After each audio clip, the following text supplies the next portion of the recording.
The market Wizards. Preface. यहाँ कुछ amazing stories हैं। एक ट्रेडर जिसने अपने करियर की शुरुआती समय में कई बार वाइप आउट होने के बाद $30,000 को $80 मिलियन में बदला। एक फंड मैनेजर जिसने वह अचीव किया जिसे कई लोग इम्पॉसिबल मानते हैं। लगातार 5 सालों तक ट्रिपल डिजिट परसेंटेज में रिटर्न लेकर आया। एक ट्रेडर जो स्मॉल टाउन अमेरिका में था, जिसने सुई स्ट्रिंग से शुरुआत की और बाद में दुनिया का one of the largest bond trader बना। एक फॉर्मर सिक्योरिटी एनालिस्ट जिसका एवरेज मंथली रिटर्न 25% था, यानी कि सालाना 1400% से भी ज़्यादा।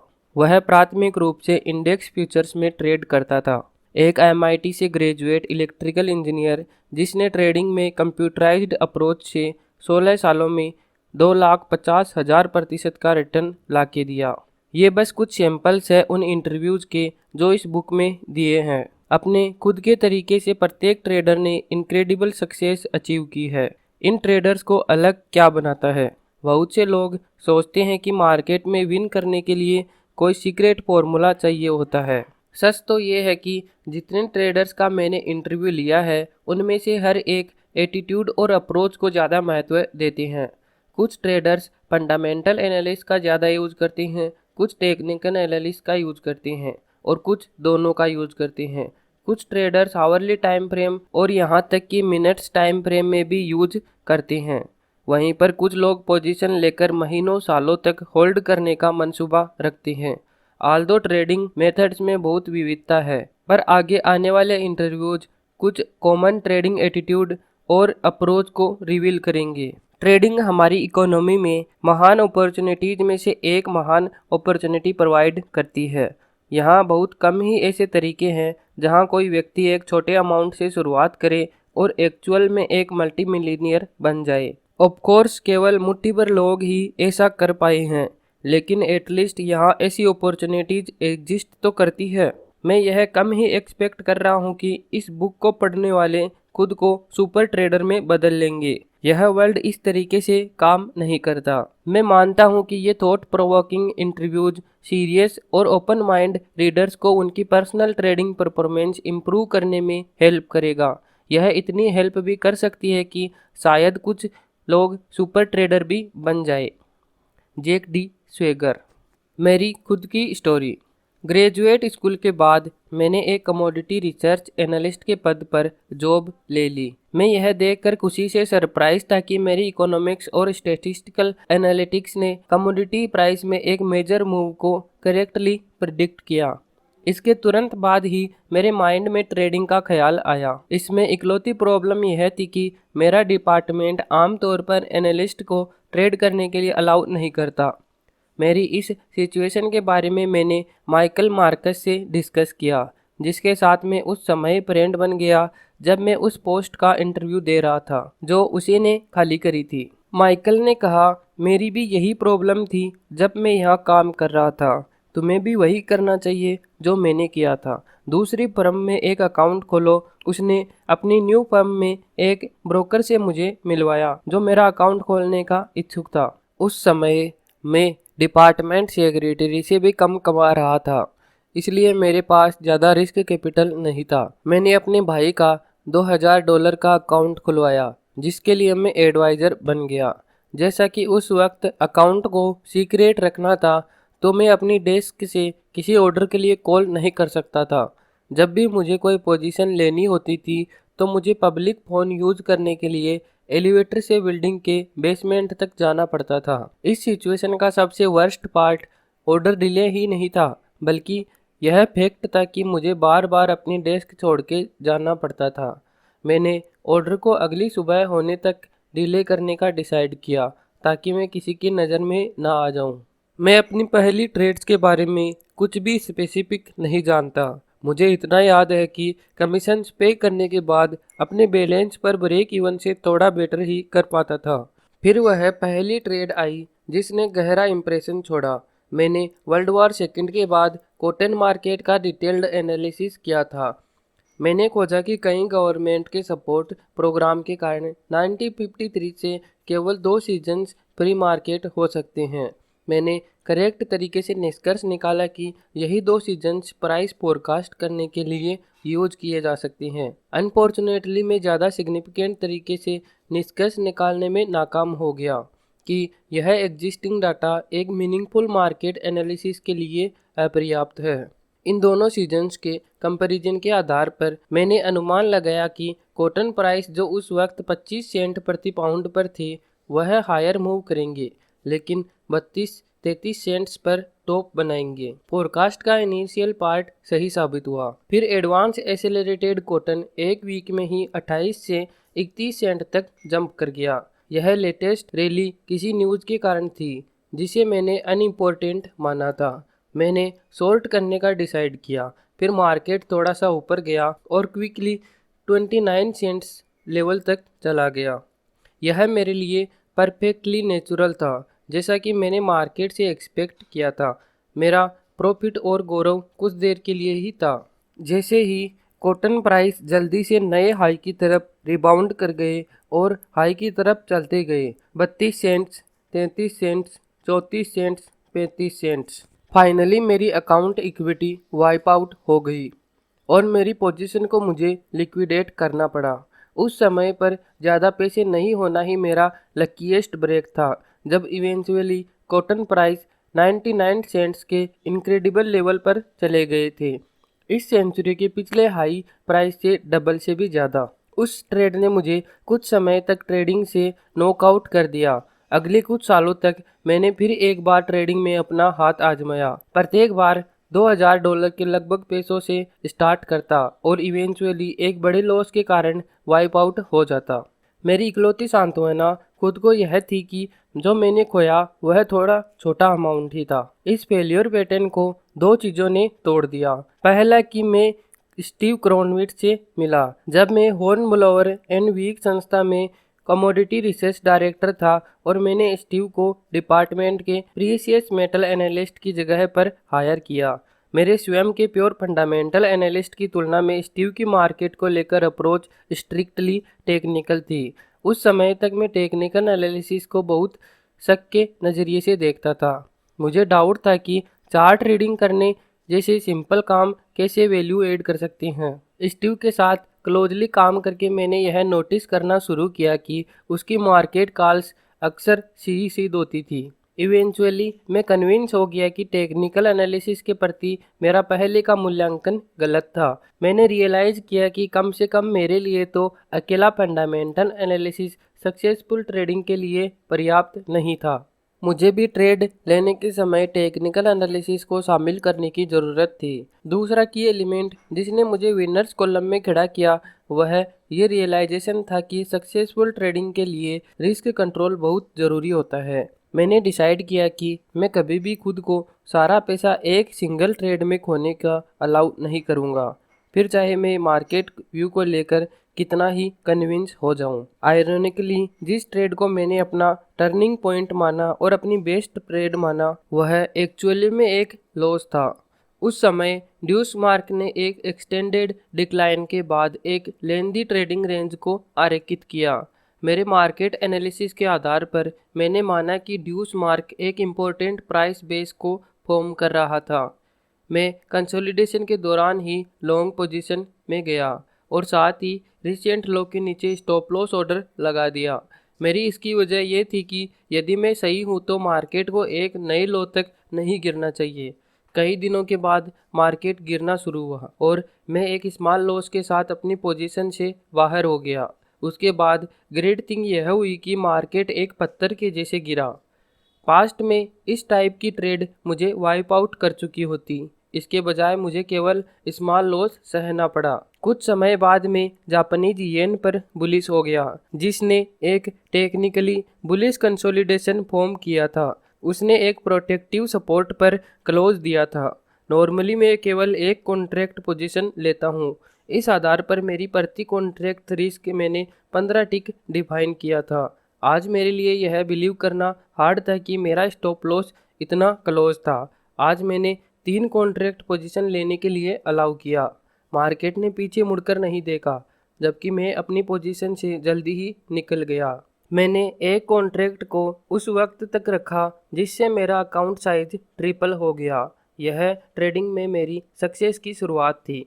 अगले कुछ सालों तक टेक्निकल और फंडामेंटल का कंबाइन एनालिसिस जिसके साथ रिस्क कंट्रोल किया गया था मेरे अकाउंट को छोटे अमाउंट से $1 लाख तक ले गया। उसके बाद यह स्ट्रिक एंड हुई। मैं ज्यादा लालसा से ट्रेड करने लगा। मैंने जो रूल्स बनाए थे मैं उनको फॉलो करने में फेल होता रहा। खुद का विश्लेषण करके मैंने माना कि मैं बहुत अहंकारी बन गया था। विशेषकर मुझे सोयाबीन्स में एक लूजिंग ट्रेड याद है जब मार्केट मेरे अगेंस्ट चला गया था। उस वक्त मैंने मेरा लॉस लेने के बजाय मैं इतना कन्विंस्ड था कि यह डिक्लाइन बुल मार्केट में केवल एक रिएक्शन है, यह सोचा और मैंने अपनी पोजीशन को और इंक्रीज कर दिया। एक इम्पोर्टेंट गवर्नमेंट क्रॉप रिपोर्ट के सामने इस एक्शन से मेरी गलती कंपाउंड होती गई। वह रिपोर्ट बियरिश आई थी और मेरी इक्विटी ड्रामेटिक रूप से डिक्लाइन हो गई थी। कुछ दिनों में ही मैंने अपने कमाए प्रॉफिट्स का 1/4 सरेंडर कर दिया था। बचे पैसों से एक घर खरीदने और एक बुक लिखने के लिए 1 साल का विश्राम लेने के बाद मेरी सेविंग्स लगभग 5 सालों तक ट्रेडिंग में री एंट्री के लिए खाली हो गई थी। जब मैंने ट्रेडिंग फिर से शुरू की मेरी यूजुअल कस्टम के जैसे मैंने $8,000 के छोटे अमाउंट से शुरू किया। इन पैसों में से ज़्यादातर 1 साल के भीतर ही मैंने खो दिए। मैंने बचे हुए अमाउंट में $8,000 और ऐड किए और कई मॉडरेट सेटबैक्स के बाद मैंने कुछ विनिंग्स ट्रेड स्कोर की। 2 साल के अंदर एक बार फिर मेरे ट्रेडिंग अकाउंट को 1 लाख तक बिल्ड कर दिया। बाद में मैं रुक गया और पिछले साल तक मेरी इक्विटी अमाउंट इस पीक के नीचे ही फ्लक्चुएट करता रहा है। आल्दो उद्देशिक रूप से मेरी ट्रेडिंग सक्सेसफुल थी, पर इमोशनल लेवल पर मैं अक्सर सेंस ऑफ फेलियर महसूस करता हूँ। बेसिकली मैंने फील किया कि इस मार्केट नॉलेज और एक्सपीरियंस से मैं इससे बेहतर कर सकता था। मैं खुद से पूछता हूँ कि क्या मैं एक $10,000 के अकाउंट को 2 ओकेजन्स में 10 गुना तक मल्टीप्लाई कर सकता था। कई गुना को छोड़कर मैं इक्विटी को उस लेवल से भी ऊपर नहीं ले जा पाया। इन जवाबों को ढूंढने की इच्छा ही इस बुक को लिखने का मेरा मोटिवेशन था। मैं उन ट्रेडर से पूछना चाहता था जो पहले से सक्सेसफुल थे, आपकी सक्सेस का की एलिमेंट क्या है? आप मार्केट में क्या अप्रोच यूज करते हैं? कौन से ट्रेडिंग रूल्स का पालन करते हैं? आपके अर्ली ट्रेडिंग एक्सपीरियंस क्या थे? दूसरे ट्रेडर्स को आप क्या एडवाइस देना चाहते हैं? इस स्तर पर इन जवाबों की खोज मेरे खुद के बैरियर्स को दूर करने में हेल्प करना था। विस्तृत सेंस में मैंने प्रत्येक आदमी से वह प्रश्न पूछे जो मैं सोचता हूँ कि कोई दूसरा व्यक्ति उनसे पूछता। Part 1, futures and currencies. First interview, Michael Marcus. Lightning never strike twice. Michael Marcus ने अपने करियर की शुरुआत एक मेजर ब्रोकरेज हाउस के लिए एक कमोडिटी रिसर्च एनालिस्ट के तौर पर की। ट्रेडिंग के लिए उसके अट्रैक्शन ने उसकी सैलरीड पोजीशन को छोड़कर फुल टाइम ट्रेडिंग करने के लिए उसे मजबूर कर दिया। फ्लोर ट्रेडर के रूप में एक अनोखे कार्यकाल के बाद वह एक कमोडिटीज कॉरपोरेशन के लिए काम करने चला गया, एक ऐसी फर्म जो प्रोफेशनल ट्रेडर्स को कंपनी के फंड यूज करके ट्रेड करने के लिए हायर करती थी। मार्कस उनका one of the most successful trader बन गया। 10 सालों के पीरियड में उसने अपनी कंपनी के अकाउंट को 2500 गुना तक मल्टीप्लाई कर दिया। मैं मार्कस से पहली बार उस दिन मिला जब मैंने रेनॉल्ड्स सिक्योरिटीज में एक फ्यूचर रिसर्च एनालिस्ट के तौर पर ज्वाइन किया। मार्कस ने एक दूसरी कंपीटिंग फर्म में सिमिलर जॉब एक्सेप्ट की थी और मैं सोच रहा था कि उसने वह पहली पोजीशन खाली कर दी है। हमारे दोनों के करियर के शुरुआती सालों में हम रेगुलरली मिलते रहे।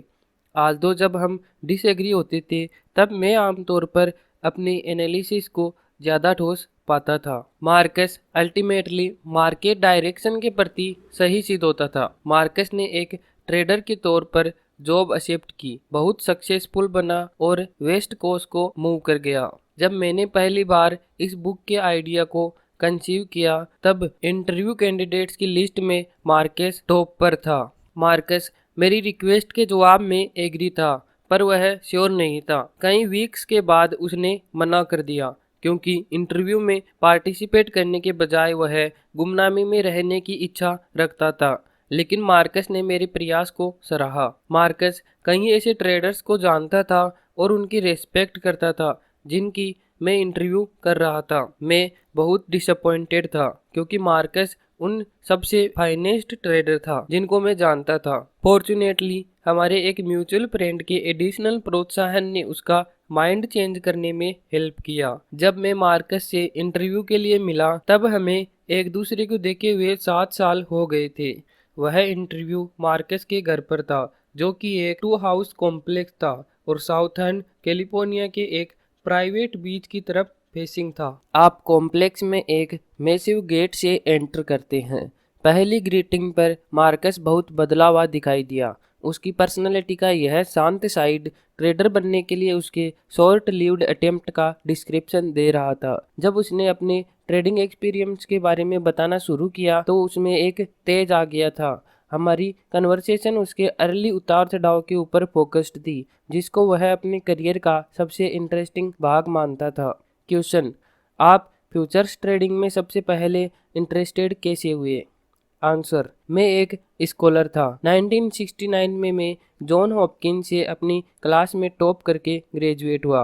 मेरे पास क्लार्क यूनिवर्सिटी से पीएचडी फेलोशिप थी और एक प्रोफेसर की लाइफ जीने की एक्सपेक्ट कर रहा था। एक म्यूचुअल फ्रेंड द्वारा मैं एक साथी जॉन से मिला, जो क्लेम करता था कि वह मेरे पैसे को प्रत्येक 2 वीक्स में डबल कर सकता है।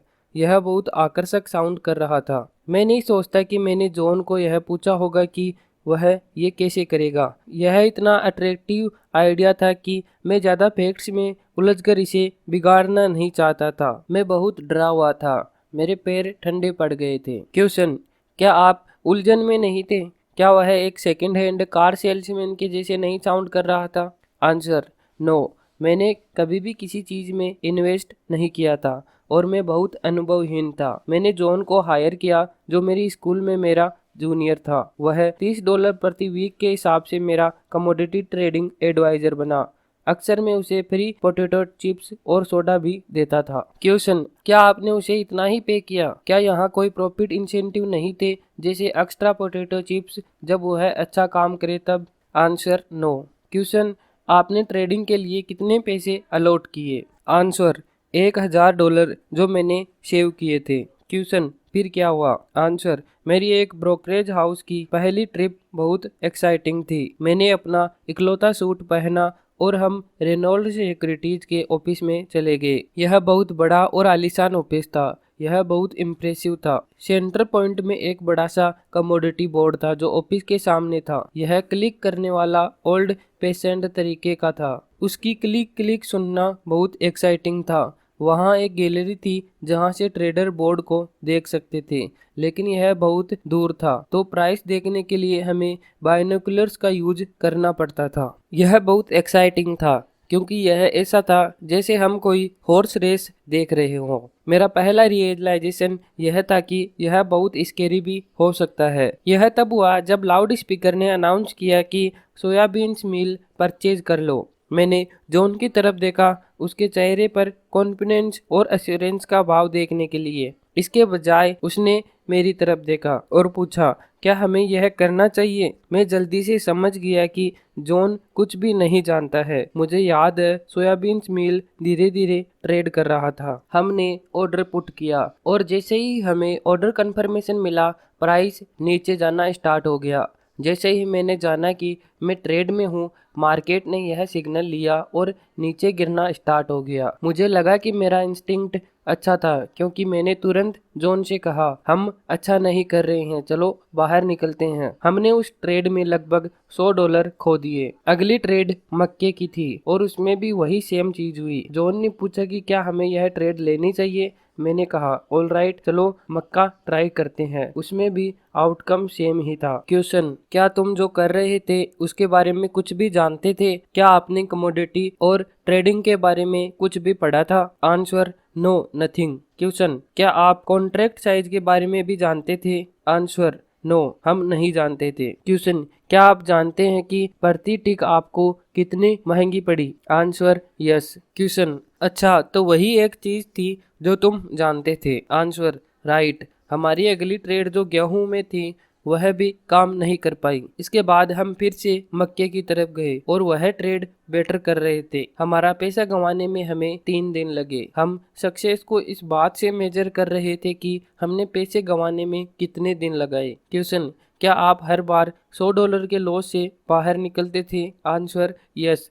आल्दो एक ट्रेड में मैंने $200 खोए थे। मैं लगभग $500 लॉस में था जब जॉन एक आइडिया लेकर मेरे पास आया जो कि हमें बचाने वाला था। हमें अगस्त पोर्क बेलीज को बाई करना चाहिए और फरवरी पोर्क बेलीज को सेल करना चाहिए क्योंकि यह स्प्रेड कैरिंग चार्जेस से वाइडर था।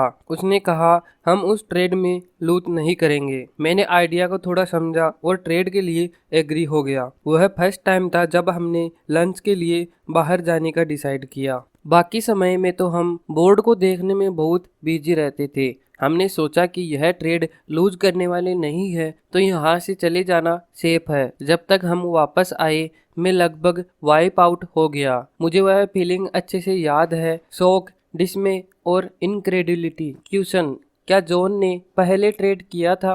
Answer, no. क्वेश्चन, तो फिर वह 2 वीक्स में पैसे डबल करने वाली स्टोरी कहाँ से लेकर आया था? आंसर, मैं नहीं जानता, लेकिन उस ट्रेड के बाद में वाइप आउट हो गया तो मैंने जो कुछ भी हुआ उसे ध्यान में रखते हुए जॉन से कहा कि मुझे लगता है वह जितना जानता है उतना मैं भी जानता हूँ, जो कि है नथिंग, और मैं उसे फायर करने वाला हूँ। अब ना कोई पोटैटो चिप्स ना कोई डाइट सोडा। मैं उसके रेस्पॉन्स को कभी नहीं भूल पाऊंगा। उसने कहा, तुम अपनी लाइफ की सबसे बड़ी गलती कर रहे हो। मैंने पूछा कि वह क्या करने वाला है। उसने कहा, मैं बरमूडा जा रहा हूँ डिशेस धोकर ट्रेडिंग के लिए पैसे इकट्ठा करने, फिर मैं मिलेनियर बनकर रिटायर हो जाऊंगा। जिस बात ने मुझे हैरान किया वो ये थी कि उसने ऐसा नहीं कहा कि वह बरमूडा जा रहा है कोई जॉब करने और ट्रेडिंग के लिए पैसा इकट्ठा करने। वह बहुत स्पेसिफिक था कि उसे ट्रेडिंग मनी के लिए डिशेस ही धोने हैं। क्वेश्चन, जॉन को क्या हो गया था? आंसर, उस दिन का मुझे कोई आइडिया नहीं है। मैं बस इतना जानता हूँ कि वह बरमूडा में मिलीनियर बन के रहने वाला था क्योंकि वह डिशेस धोता था। उसके बाद मैंने मैनेज करके $500 और जोड़े और कुछ सिल्वर ट्रेड्स प्लेस की। मैंने उस स्टेक को भी वाइप आउट कर दिया। मेरी पहली 8 ट्रेड्स, 5 जॉन के साथ और 3 खुद की ली हुई सभी लॉसेस थी। क्वेश्चन, क्या आपको कभी ये ख्याल नहीं आया कि शायद ट्रेडिंग तुम्हारे लिए नहीं थी? Answer, no. मैंने स्कूल में हमेशा ही अच्छा किया था, इसलिए मेरे दिमाग में केवल एक सवाल आया, वो था इसमें कुशल बनने का। मेरे पिताजी जब मैं 15 वर्ष का था तब मर गए थे। वे लाइफ इंश्योरेंस के $30,000 छोड़ गए थे जिनको मैंने मेरी माँ के ऑब्जेक्शन के बावजूद कैश इन करवा लिया था। लेकिन मैं जानता था कि ट्रेडिंग फिर से शुरू करने से पहले मुझे कुछ सीखना पड़ेगा। मैंने चेस्टर केल्टनर की बुक पढ़ी जो गेहूं और सोयाबीन मार्केट पर थी, और मैंने उसके मार्केट लेटर को भी सब्सक्राइब कर लिया था जो ट्रेडिंग रिकमेंडेशन देते थे। मैंने पहली रिकमेंडेशन फॉलो की जो कि गेहूं को बाई करने की थी। वह काम कर गई। मैंने प्रति $200 पर 4 सेंट बनाए थे। यह मेरी पहली विन थी और बहुत एक्साइटिंग थी। बाद में मार्केट मेरी ओरिजिनल बाई प्राइस तक नीचे गिर गया, इसलिए मैंने फिर से बाई कर लिया और खुद से ही और प्रॉफिट बनाया। मुझे लगा मैंने ट्रेडिंग की सेंस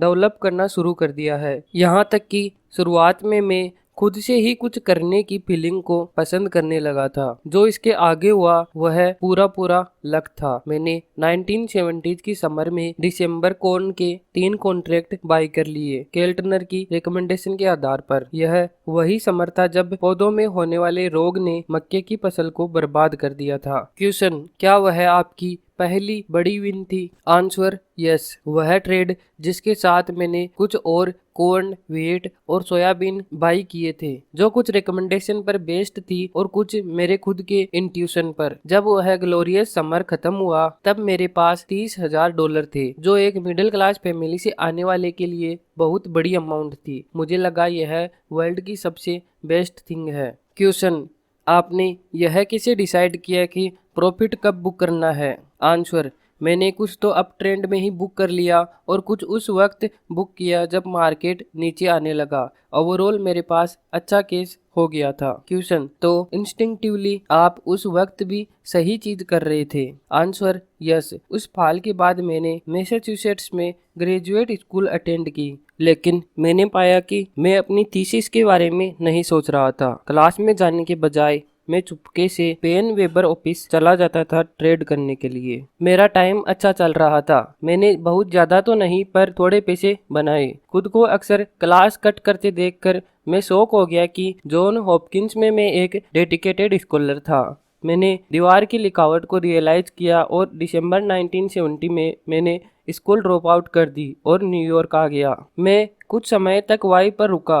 जब लोग मुझसे पूछते कि मैंने क्या किया है तो मैं उन्हें बताता कि मैं एक स्पेकुलेटर था। यह एक अच्छी शुरुआत थी। 1971 के बसंत ऋतु में अनाज फिर से इंटरेस्टिंग होने लगा था। वहाँ आसपास के लोगों में एक बात चल रही थी कि पूरे विंटर पाला पड़ा है और फसल ने सर्दी को किसी तरह सरवाइव किया है और यह मक्के की खेती को फिर से नुकसान पहुंचाएगा। मैंने डिसाइड किया कि मुझे इस बार इसके लिए पोजीशन बनानी चाहिए। क्वेश्चन, क्या यह केल्टनर की थ्योरी थी या फिर केवल एक मार्केट र्यूमर? आंसर, मुझे लगता है केल्टनर भी इसमें बिलीव करता था। मैंने $20,000 अपनी माँ से उधार लिए और अपने $30,000 में मिलाया और पूरे पैसे नुकसान पर लगा दिए। मैंने $50,000 के मार्जिन में जितने गेहूं और मक्के के कॉन्ट्रैक्ट हो सकते थे उतने बाई कर लिए। शुरुआत में मार्केट स्टेडी रहा क्योंकि फसल के नुकसान को लेकर मार्केट में पर्याप्त भय था जो कि प्राइस को ऊपर ले जा सके। मैं पैसे नहीं बना रहा था पर मैं लूज भी नहीं कर रहा था। फिर एक दिन जिसे मैं कभी नहीं भूल सकता, वॉल स्ट्रीट जर्नल में एक आर्टिकल आया था इस हेडलाइन के साथ कि मक्के के खेतों से ज्यादा पाला तो शिकागो के बोर्ड फ्लोर पर गिरा है। कॉर्न मार्केट शॉर्टली लो खुला और जल्दी से लोअर सर्किट में चला गया। क्वेश्चन, क्या तुम मार्केट कोलैप्स होते हुए देख रहे थे? आंसर, यस, मैं ब्रोकरेज ऑफिस में था, प्राइस को गिरते हुए देख रहा था। क्वेश्चन, क्या तुमने मार्केट के लोअर सर्किट में जाने से पहले निकलने का नहीं सोचा? आंसर, मैंने फील किया कि मुझे निकल जाना चाहिए लेकिन मैं बस देखता रहा। मैं पूरी तरीके से पैरालाइज्ड हो गया था। मैं होप कर रहा था कि मार्केट को मुड़ जाना चाहिए। मैं देखता रहा और देखता रहा। फिर मार्केट की लिमिट डाउन लॉक हो गई। मैं बाहर निकल नहीं पाया। मैं रात भर इसके बारे में सोचता रहा लेकिन मेरे पास कोई चॉइस नहीं बची थी। मेरे पास और पैसे नहीं थे और मुझे ट्रेड से निकलना पड़ा। अगली सुबह ओपनिंग में ही मैंने अपनी सारी पोजीशन लिक्विडेट कर दी थी। क्वेश्चन, क्या ओपनिंग में फिर से मार्केट शार्पली नीचे गिरता रहा? आंसर, नो, शार्पली नहीं, बस केवल 2 सेंट्स तक गिरा। क्वेश्चन, जब तुमने लिक्विडेट किया तब तक तुम कितने पैसे लूज कर चुके थे? आंसर, मैंने अपने $30,000 खोए और माँ से उधार लिए $20,000 में से $12,000 खो दिए। यह मेरे पूरे पैसे लगाने के बारे में मेरा लेसन था। क्वेश्चन, फिर आपने क्या किया? आंसर, मैं बहुत अपसेट था। मैंने डिसाइड किया कि मैं काम पर जाऊंगा। उस समय वहां पर रिसेशन का दौर था तो मैंने सोचा कि इस समय मुझे कोई अच्छी जॉब नहीं मिलेगी और मुझे एक कम पैसे वाली पोजीशन के लिए ट्राई करना चाहिए। मैंने पाया कि जिन पोजीशंस के लिए मैंने इंटरव्यू दिया था उनके लिए मैं वेल क्वालिफाइड था, फिर भी मुझे जॉब नहीं मिल पाई। मैंने फाइनली रियलाइज किया कि मैं ये जॉब नहीं ले सका क्योंकि मैं उन्हें सच में करना ही नहीं चाहता था। One of the best job opening मैंने रेनॉल्ड्स सिक्योरिटीज में कमोडिटी रिसर्च एनालिस्ट के पोस्ट पर पाई। मैंने पाया कि यह पोजीशन पाना मेरे लिए ज्यादा इजी था क्योंकि मैं सच में यह करना चाहता था।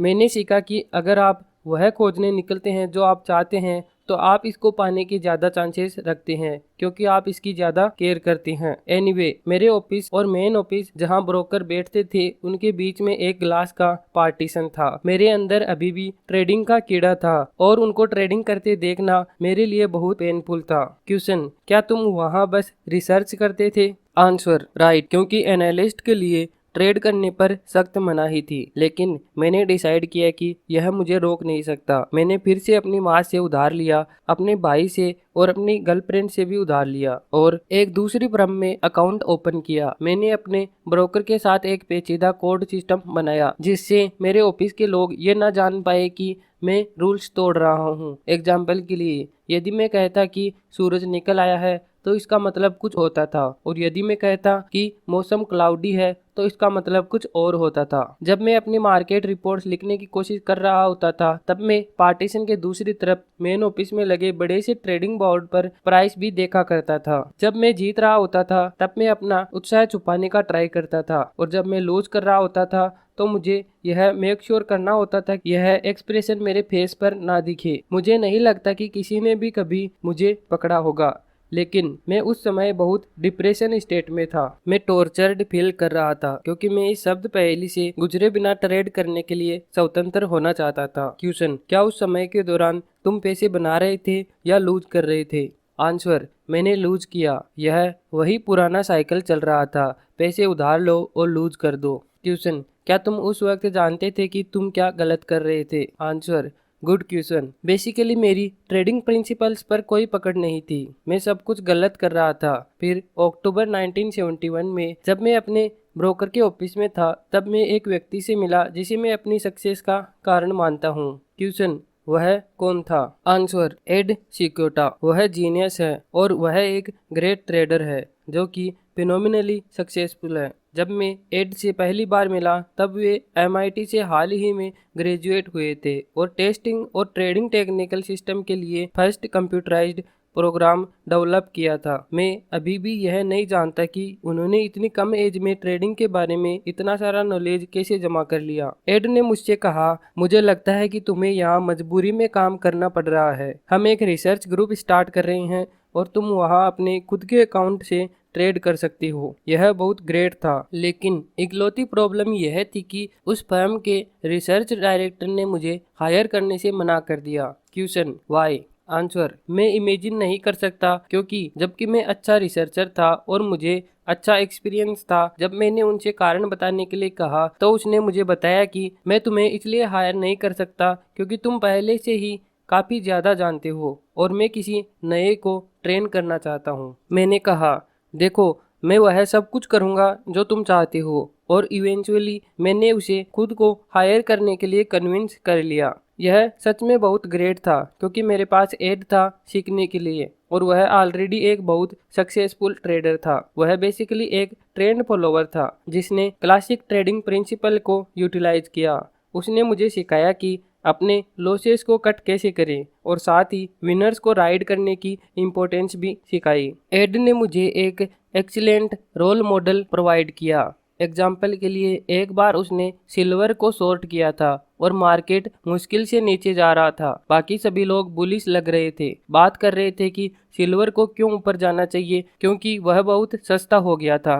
लेकिन एड अपनी शॉर्ट पोजीशन पर डटे रहा। एड ने कहा, ट्रेंड डाउन है और जब तक ट्रेंड चेंज नहीं होता मैं शॉर्ट ही रहूंगा। मैंने उससे ट्रेंड फॉलो करते समय पेशेंस रहना सीखा। क्वेश्चन: क्या एड के एग्जाम्पल ने तुम्हें एक ट्रेडर के तौर पर बदल दिया? आंसर: शुरू में तो नहीं, मैं एड के साथ भी लूज करता रहा। क्वेश्चन: क्या तुम्हें पता चला कि अभी भी तुम क्या गलत कर रहे थे? आंसर: मुझे लगता है कि मुझ में एक क्लियरली डिफाइंड सिचुएशन के लिए पर्याप्त पेशेंट नहीं था। क्वेश्चन: क्या तुमने एड को फॉलो करने का सिर्फ इसलिए सोचा क्योंकि वह बहुत सक्सेसफुल था? आंसर: नो, मैं ऐसा करने के लिए नहीं आया था। क्वेश्चन: क्या तुमने कभी ट्रेडिंग छोड़ने के बारे में सोचा? आंसर: मैं कभी कभी सोचता था कि शायद मुझे ट्रेडिंग छोड़नी पड़ेगी क्योंकि हारते रहना बहुत पेनफुल था। Fiddler on the roof movie में एक सीन है जहां पर हीरो ऊपर देखता है और गॉड से बात करता है, तो मैं भी ऊपर देखता तो कहता, क्या मैं सच में इतना स्टूपिड हूँ? और मैं एक क्लियर जवाब सुनता, नहीं, तुम स्टूपिड नहीं हो, तुम्हें बस यह जारी रखना है। तो मैंने बस वही किया। उस समय में एक बहुत काइंड, नॉलेजेबल और सक्सेसफुल सेमी रिटायर्ड व्यक्ति से सीयरसन में दोस्त बना जिसका नाम एमोस होस्टेटर था। वह मेरी राइटिंग को पसंद करता था और वह कहा करता था, एमोस ने कई चीजें ऐसी लागू की है जो एड ने सिखाई थी। मैं सेम प्रिंसिपल्स दो लोगों से सीख रहा था। क्वेश्चन: क्या तुम उस वक्त फर्म के लिए रिकमेंडेशन कर रहे थे? Answer: yes. क्वेश्चन: और तुम्हारी रिकमेंडेशंस काम कैसे करती थी? आंसर: वे बेहतर थे क्योंकि मैं ज़्यादा पेशेंट था। एनीवे, मैं सारे पैसे गंवा चुका था और कोई भी लोग मुझे पैसे उधार देने वाले नहीं थे, लेकिन मेरे में अभी भी एक तरह का जिद्दी कॉन्फिडेंस था कि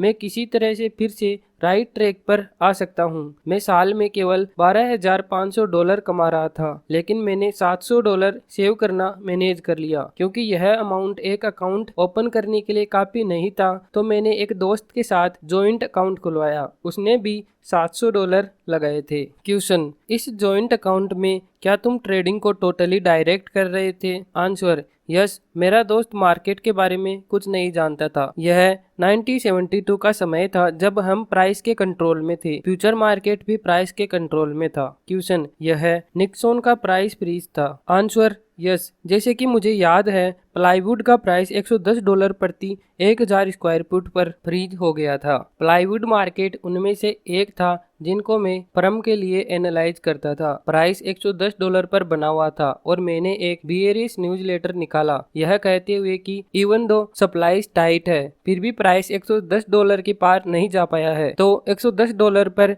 शॉर्ट जाने में कोई घाटा नहीं है। क्वेश्चन, गवर्नमेंट ने सेट लिमिट्स पर प्राइस को कैसे रखा? सप्लाई एंड डिमांड को हायर प्राइस पर जाने से कौन रोक रहा था? आंसर, प्राइस के लिए हायर जाना नियमों के खिलाफ था। क्वेश्चन, तुम्हारा मतलब है कि प्रोड्यूसर्स इसके लिए इससे ज्यादा चार्ज नहीं कर सकते थे? Answer, right. जो भी हो रहा था, प्राइस को आर्टिफिशियली लो पर रखा जा रहा था और यह एक इकोनॉमिक प्रिंसिपल है कि एक आर्टिफिशियली लो एक शॉर्टेज क्रिएट करेगा। इसलिए प्लाईवुड में शॉर्टेज डेवलप हुए, लेकिन फ्यूचर मार्केट को भी इस गाइडलाइन के अंदर रहना चाहिए था। कोई भी श्योर नहीं था, यह एक ग्रे एरिया था। एक दिन जब मैं प्राइस बोर्ड की तरफ देख रहा था तो प्राइस $110 पर हिट हुआ, फिर $110 10 सेंट, फिर $110 20 cent. Future price legal selling से 20 सेंट ऊपर ट्रेड हो रहा था, तो मैंने चारों तरफ कॉल करना स्टार्ट किया कि क्या होने वाला है, लेकिन किसी को भी कुछ नहीं पता था।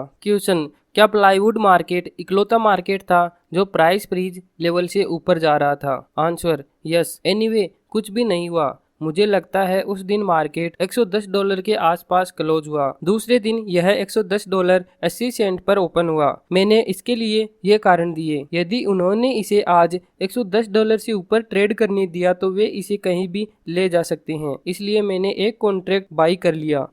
अंत में प्लाईवुड $200 तक गया। मेरे पहला कॉन्ट्रैक्ट बाई करने के बाद और इस प्राइस बढ़ने के बाद बस केवल पोजीशन को पिरामिड करने और राइड करने का काम बचा था। क्वेश्चन, कॉर्न मार्केट में वाइप आउट होने के बाद क्या वो तुम्हारी पहली बड़ी ट्रेड थी? Answer, yes. क्वेश्चन, क्या प्लाईवुड केस मार्केट $110 पर रुका? Answer, future market last user जो दूसरी जगह सप्लाई नहीं पा सका उसके सप्लाई के तौर पर फंक्शन करता है। क्वेश्चन, बेसिकली इसने एक 2 टियर्ड मार्केट क्रिएट कर दिए, एक तरीके का legal black market. Answer, yes. वे लोग जो स्थिर हो गए थे क्योंकि उनके प्रोड्यूसर के साथ अच्छे रिश्ते नहीं थे, वे फ्यूचर मार्केट में एक हायर प्राइस पर प्लाईवुड ले सकते थे। प्रोड्यूसर्स क्रोधित हो रहे थे ये सोचकर कि उन्हें लीगल प्राइस पर सेल करना पड़ेगा। क्वेश्चन, प्रोड्यूसर्स ने फ्यूचर सेल क्यों नहीं किए और कैश मार्केट में प्राइस कंट्रोल लेवल पर सेलिंग के अगेंस्ट डिलीवर क्यों नहीं किया? आंसर, स्मार्टर लोग इसे सीख रहे थे, लेकिन प्लाईवुड में फ्यूचर ट्रेडिंग की यह शुरुआती परिस्थिति थी और ज्यादातर प्रोड्यूसर्स इतने अनुभवी नहीं थे। कुछ प्रोड्यूसर्स इस बात के लिए श्योर नहीं थे कि ऐसा करना लीगल है या नहीं। यदि वे ये सोचते कि यह लीगल है तो उनके वकील उन्हें बता देते कि शायद लोग फ्यूचर मार्केट में किसी भी प्राइस पर खरीद सकते हैं, लेकिन हमें लीगल प्राइस से ऊपर डिलीवर नहीं करना ही बेहतर होगा। क्वेश्चन, क्या गवर्नमेंट ने कभी भी फ्यूचर मार्केट में इंटरफेयर करने की कोशिश की? आंसर, एग्जैक्टली तो नहीं, लेकिन मैं इस पर बाद में बात करूंगा। मैंने प्लाईवुड में ट्रेडिंग से कुछ ही महीनों में $700 को $12,000 तक ग्रो किया। क्वेश्चन, क्या तुमने यह अकेली ट्रेड ली हुई थी? Answer, yes. फिर बाद में मुझे एक ब्राइट आइडिया आया कि यही सेम सिचुएशन लुम्बर में भी होने वाली थी। मैंने सब कुछ एक ही ट्रेड में लगा दिया, जैसे मैं पहले मक्की और गेहूं में किया करता था। मुझे उम्मीद थी कि लुम्बर भी लीगल प्राइस से ऊपर जाएगा। क्वेश्चन, लुम्बर उस वक्त कहाँ ट्रेड कर रहा था?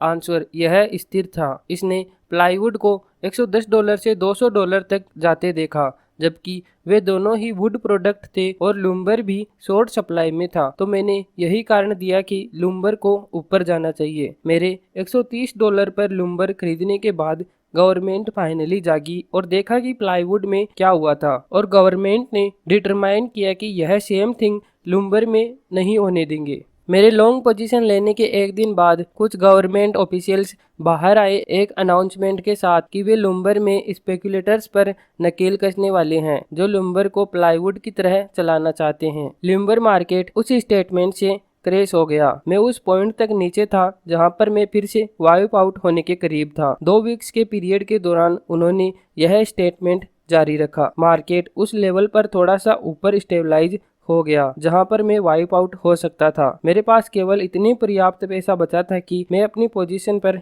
डटे रहता। क्वेश्चन, जब आपने खरीदा था उस वक्त मार्केट $130 पर था, अब वह कहां पर था? आंसर, लगभग $117 के पास। क्वेश्चन, प्लाईवुड के प्राइस राइज के मुकाबले लुम्बर में डिक्लाइन बहुत छोटा था, फिर भी आपने इतने सारे पैसे गंवाए क्योंकि आपने प्लाईवुड के मुकाबले लुम्बर में ज्यादा बड़ी पोजीशन ले रखी थी। Answer, right. उन 2 वीक्स के दौरान मैं लगातार वाइप आउट होने के कगार पर था। यह मेरी लाइफ के सबसे खराब 2 वीक्स थे। मैं हर दिन गिव अप करने के इरादे से ऑफिस जाता था। क्वेश्चन, केवल पेन को स्टॉप करने के लिए गिव अप या फिर इसलिए कि तुम्हारे पास कुछ पैसे बच जाएं? आंसर, दोनों कारण थे। मैं इतना ज्यादा दुखी था कि मैं अपने कांपते हाथों को रोक नहीं पाया। क्वेश्चन, फिर से वाइप आउट होने के तुम कितने करीब थे? आंसर, मेरे $12,000 लुढ़क कर $4,000 के नीचे आ गए थे। क्वेश्चन, क्या तुमने खुद से यह नहीं कहा कि मैं विश्वास नहीं कर सकता कि मैंने वही गलती दोबारा कर दी है?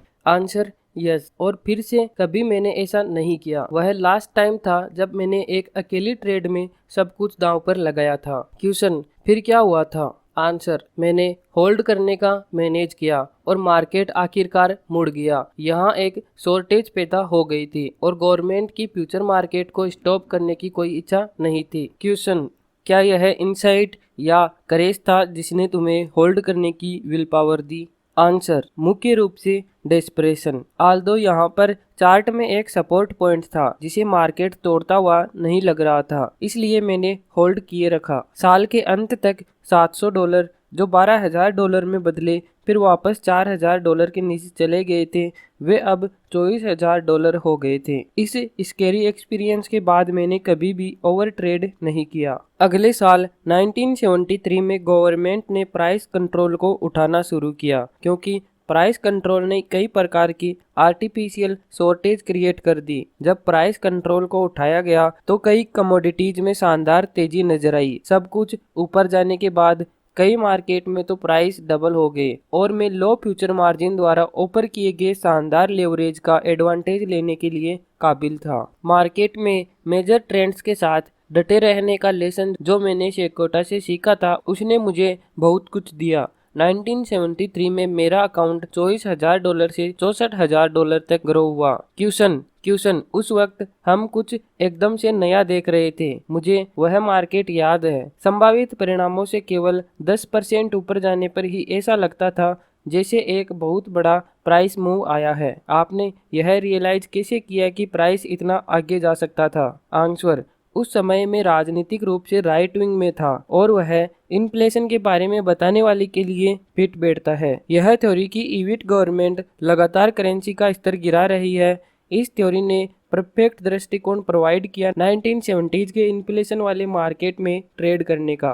क्वेश्चन, यह एक सही टाइम पर सही थ्योरी थी? Answer, right. सब कुछ ऊपर जा रहा था, मैं भी अच्छा कर रहा था। मैंने एक टेरिबल मिस्टेक कर दी। ग्रेट सोयाबीन बुल मार्केट के दौरान जब वह $3.25 से लगभग $12.01 तक चला गया था, उसने मेरा पूरा प्रॉफिट ले लिया और मुझे बाहर कर दिया। मैं ट्रेंड के साथ रहने के बजाय फैंसी बनने की कोशिश कर रहा था। एड शिकोटा तब तक किसी ट्रेड से बाहर नहीं निकलता जब तक ट्रेंड चेंज नहीं होता, इसलिए एड ट्रेड में था जबकि मैं आउट हो गया था और मैंने पीड़ा में देखा कि शिकोटा लगातार 12 दिनों तक अप लिमिट में रहा। मैं सच में उसकी टक्कर का था और मैं रोज ऑफिस में यह जानते हुए आता था कि वह ट्रेड में है और मैं बाहर हो गया हूँ। मैं काम पर जाने से डरता था क्योंकि मैं जानता था कि सोयाबीन फिर से अप लिमिट पर बिड होगा और मैं ट्रेड में नहीं हो सकता। क्वेश्चन, क्या एक रनवे मार्केट में नहीं बने रहने का एक्सपीरियंस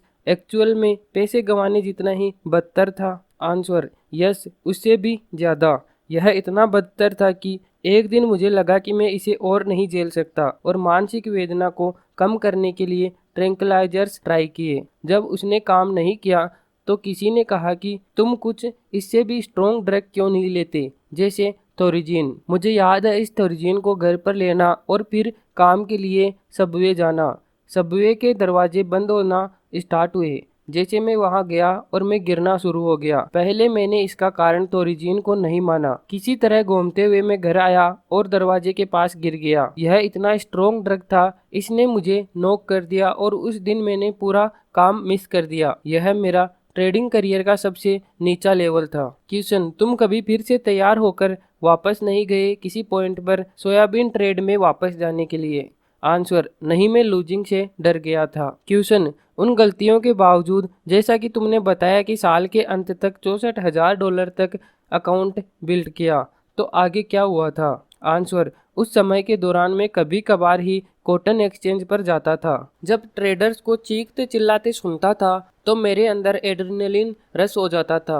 यह दुनिया का सबसे एक्साइटिंग प्लेस लगता था, लेकिन मैंने जाना कि इसमें जाने के लिए मुझे $1,00,000 की नेटवर्थ दिखानी पड़ेगी। मेरे पास मेरे अकाउंट के अलावा बाहर कोई एसेट नहीं थे, तो मैं क्वालिफाई नहीं कर सकता था। मैंने मार्केट्स में पैसे बनाना जारी रखा और कई महीनों के बाद मैंने $1,00,000 के मार्क को पार कर लिया। उसी समय के दौरान एड सिक्योटा ने रिकमेंड किया कि मुझे कॉफी पर लॉन्ग पोजीशन लेनी चाहिए, इसलिए मैंने वह ले ली, लेकिन एक क्लोज स्टॉप लॉस लगा दिया। मार्केट नीचे मुड़ गया और मैं स्टॉप लॉस के कारण क्विकली बाहर हो गया। क्योंकि एड एक मेजर ट्रेंड फॉलोवर था तो उसने स्टॉप नहीं लगाया, जिसके कारण वह कई दिनों तक डाउन लिमिट में लॉक हो गया था। हर दिन सिक्योटा एक लूजिंग पोजीशन में लॉक्ड था, जबकि मैं उस मार्केट से बाहर था। यह उस सोयाबीन ट्रेड के एग्जैक्ट ऑपोजिट सिचुएशन थी, जब वह एक विनिंग ट्रेड में था और मैं ट्रेड से बाहर था। मैं इसमें कोई हेल्प नहीं कर सकता था, लेकिन मुझे एक sense of Joy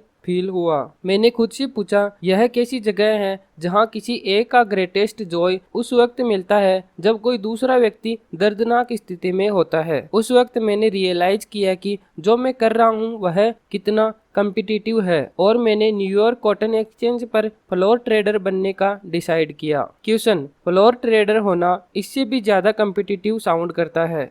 answer, well, हो सकता है, लेकिन ऐसा नहीं था। क्वेश्चन, एक फ्लोर ट्रेडर बनने पर क्या तुम्हारा कोई कंसर्न था, जैसे अब तुम अपनी अपॉर्चुनिटीज के फील्ड को एक ही मार्केट तक सीमित कर रहे थे? आंसर, मैं इसके बारे में थोड़ा कंसर्न था। यह बदलकर मेरी चिंता में बदल गया। रिंग में ट्रेडिंग करने का विचार मेरे लिए बहुत एक्साइटिंग था। इसका सच यह था कि मैं ट्रेड स्पीक करने में तो बहुत अच्छा था ही, पर मैं एग्जीक्यूशन में भी बहुत साहसी था। मैं बहुत शाई था और मैं जोर से चिल्लाने में भी इतना कायर था कि फ्लोर पर कोई भी मेरी आवाज नहीं सुन सकता था। मेरे ऑर्डर मेरे एक फ्लोर ट्रेडर दोस्त को जा रहे थे, जो उन्हें मेरे लिए हैंडल करता था। जब तक मैंने रियलाइज किया कि ये मैं क्या कर रहा हूँ, तब तक यह ऐसे ही चलता रहा। क्वेश्चन, फ्लोर पर होने के बावजूद क्या तुम अब भी मार्केट्स को as a position trader approach से देख रहे थे? आंसर, हाँ, लेकिन यह सब मेरे डर के कारण था। क्वेश्चन, तो मैं अज्यूम करता हूँ कि कई दिनों तक तुमने ट्रेडिंग नहीं की? Answer, right. क्वेश्चन, क्या फ्लोर पर होने का कोई एडवांटेज था? आंसर, नो, मेरे लिए तो नहीं, लेकिन मैंने इस अनुभव से बहुत कुछ सीखा और मैं यह किसी को भी एक बेटर ट्रेडर बनने के लिए रेकमेंड करूंगा। मैंने जो कई सालों तक वहां सीखा, मैंने उसका यूज किया। क्वेश्चन, तुमने किस प्रकार की चीजें वहां सीखी? आंसर, फ्लोर पर आप एक सबकॉन्शियस सेंस डेवलप करते हैं। आप रिंग में वॉइस की इंटेंसिटी से ही प्राइस मूवमेंट को मापना सीख जाते हैं। एग्जाम्पल के लिए, जब मार्केट एक्टिव है और मूव कर रहा है और फिर शांत हो जाता है, यह अक्सर यह साइन होता है कि मार्केट ज्यादा आगे नहीं जाने वाला। कभी कभार जब रिंग मॉडरेट लाउड है और अचानक ज्यादा लाउड हो जाए, तो जैसे आप सोचते हैं कि यह मार्केट ब्लास्ट करने का साइन है, पर यह सच में मार्केट के बहुत ज्यादा अमाउंट में ओपोजिंग ऑर्डर्स आने का साइन है। क्वेश्चन, आपने उस इंफॉर्मेशन का यूज उस समय कैसे किया जब आप ऑफ फ्लोर ट्रेडर हो गए थे? आपने कहा कि जो आपने ऑन द फ्लोर सीखा उसने आपकी बाद में हेल्प की। आंसर, मैंने इंट्राडे चार्ट पॉइंट की इम्पोर्टेंस समझी, जैसे कि daily high. Intraday chart point के दम पर मैं उससे भी ज्यादा बड़ी पोजीशन ले सकता था जितनी मैं अफोर्ड कर सकता था, और यदि वह इमीडिएटली काम नहीं करती थी तो मैं जल्दी से बाहर हो जाता। एग्जाम्पल के लिए, एक क्रिटिकल इंट्राडे पॉइंट पर मैं उनसे 5 कॉन्ट्रैक्ट लेने के बजाय 20 कॉन्ट्रैक्ट पोजीशन लेता और एक close stop loss point use करता। या तो मार्केट टेक ऑफ करता और ऊपर जाता, या फिर मैं ट्रेड से बाहर हो जाता। कभी कभी मैं 10 पॉइंट के रिस्क पर 300-400 पॉइंट का प्रॉफिट बनाता। यह इसलिए था क्योंकि मैं फ्लोर पर था। मैं इससे भी फेमिलियर हो गया था कि मार्केट इन इंट्राडे पॉइंट्स पर कैसे रेस्पॉन्ड करता है। मेरी ट्रेडिंग उस समय सर्फिंग करने के जैसी थी। मैं लहर को एकदम राइट मोमेंट पर क्रेस्ट करने का ट्राई करता था। यदि वह काम नहीं करती तो मैं ट्रेड से बाहर निकल जाता। मैं मुश्किल से थोड़ा सा रिस्क लेकर कई सैकड़ों पॉइंट्स के शॉट ले रहा था। मैंने उस सर्फिंग टेक्निक का यूज बाद में एक डेस्क ट्रेडर के तौर पर किया।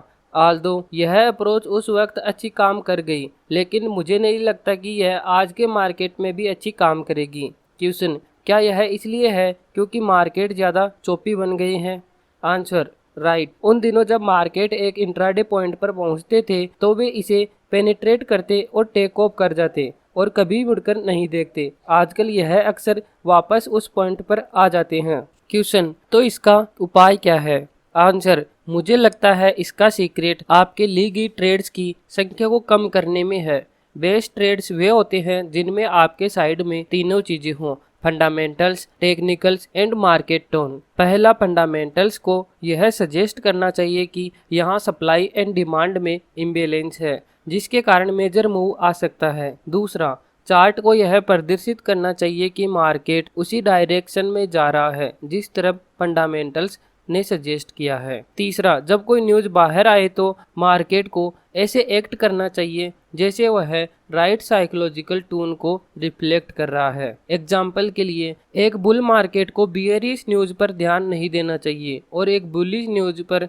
उत्साहपूर्वक रेस्पॉन्ड करना चाहिए। यदि आप अपनी एक्टिविटी को इस तरह की ट्रेड्स तक रिस्ट्रिक्ट कर सकते हैं तो आप किसी भी परिस्थिति में और किसी भी मार्केट में पैसे बना लोगे। क्वेश्चन, क्या यही ज्यादा रिस्ट्रिक्टिव ट्रेडिंग स्टाइल वह अप्रोच है जो आपने अडेप्ट की थी? आंसर, नो, क्योंकि मैं इस गेम को बहुत ज़्यादा एंजॉय करता था। मैं जानता था कि मुझे केवल उन चुनिंदा ऑप्टिमम ट्रेड्स में होना चाहिए, लेकिन ट्रेडिंग मेरे लिए एक सुकून और हॉबी थी। इसने मेरी ज़िंदगी की कई चीज़ों को रिप्लेस कर दिया था। मैंने एक्शन के फन को मेरे खुद के क्राइटेरिया में सबसे आगे रखा। जिस चीज़ ने मुझे सेव किया वो ये थी कि जब मेरी ट्रेड सभी क्राइटेरिया को मीट करती थी तो मैं अदर ट्रेड्स की तुलना में 5-6 गुना ज़्यादा बड़ी पोजीशन लेता था। क्वेश्चन, क्या आपके सारे प्रॉफिट्स उन ट्रेड से आते थे जो सभी क्राइटेरिया मैच करती थी? Answer, yes. क्वेश्चन, क्या दूसरी ट्रेड्स ब्रेक इवन पर रहती थी? आंसर, दूसरी ट्रेड्स ब्रेक इवन पर रहती थी और मेरा मनोरंजन करती थी। क्वेश्चन, क्या तुम एक एक का ट्रैक रखते थे ताकि आप जान सको कि क्या चल रहा है? आंसर, केवल मेंटली तरीके से रखता था। दूसरी ट्रेड्स पर मेरा गोल केवल ब्रेक इवन पर रहना था। मैं जानता था कि बिग मनी उन ट्रेड से बनेगी जो मेरे क्राइटेरिया को मीट करती है। यहाँ हमेशा वे ट्रेड्स होती थी जो उन रिक्वायरमेंट्स को पूरा करती थी, लेकिन उनकी संख्या कम होती थी तो आपको ज़्यादा पेशेंट होना पड़ता था। क्वेश्चन, ऐसी ट्रेड्स कम क्यों होती थी?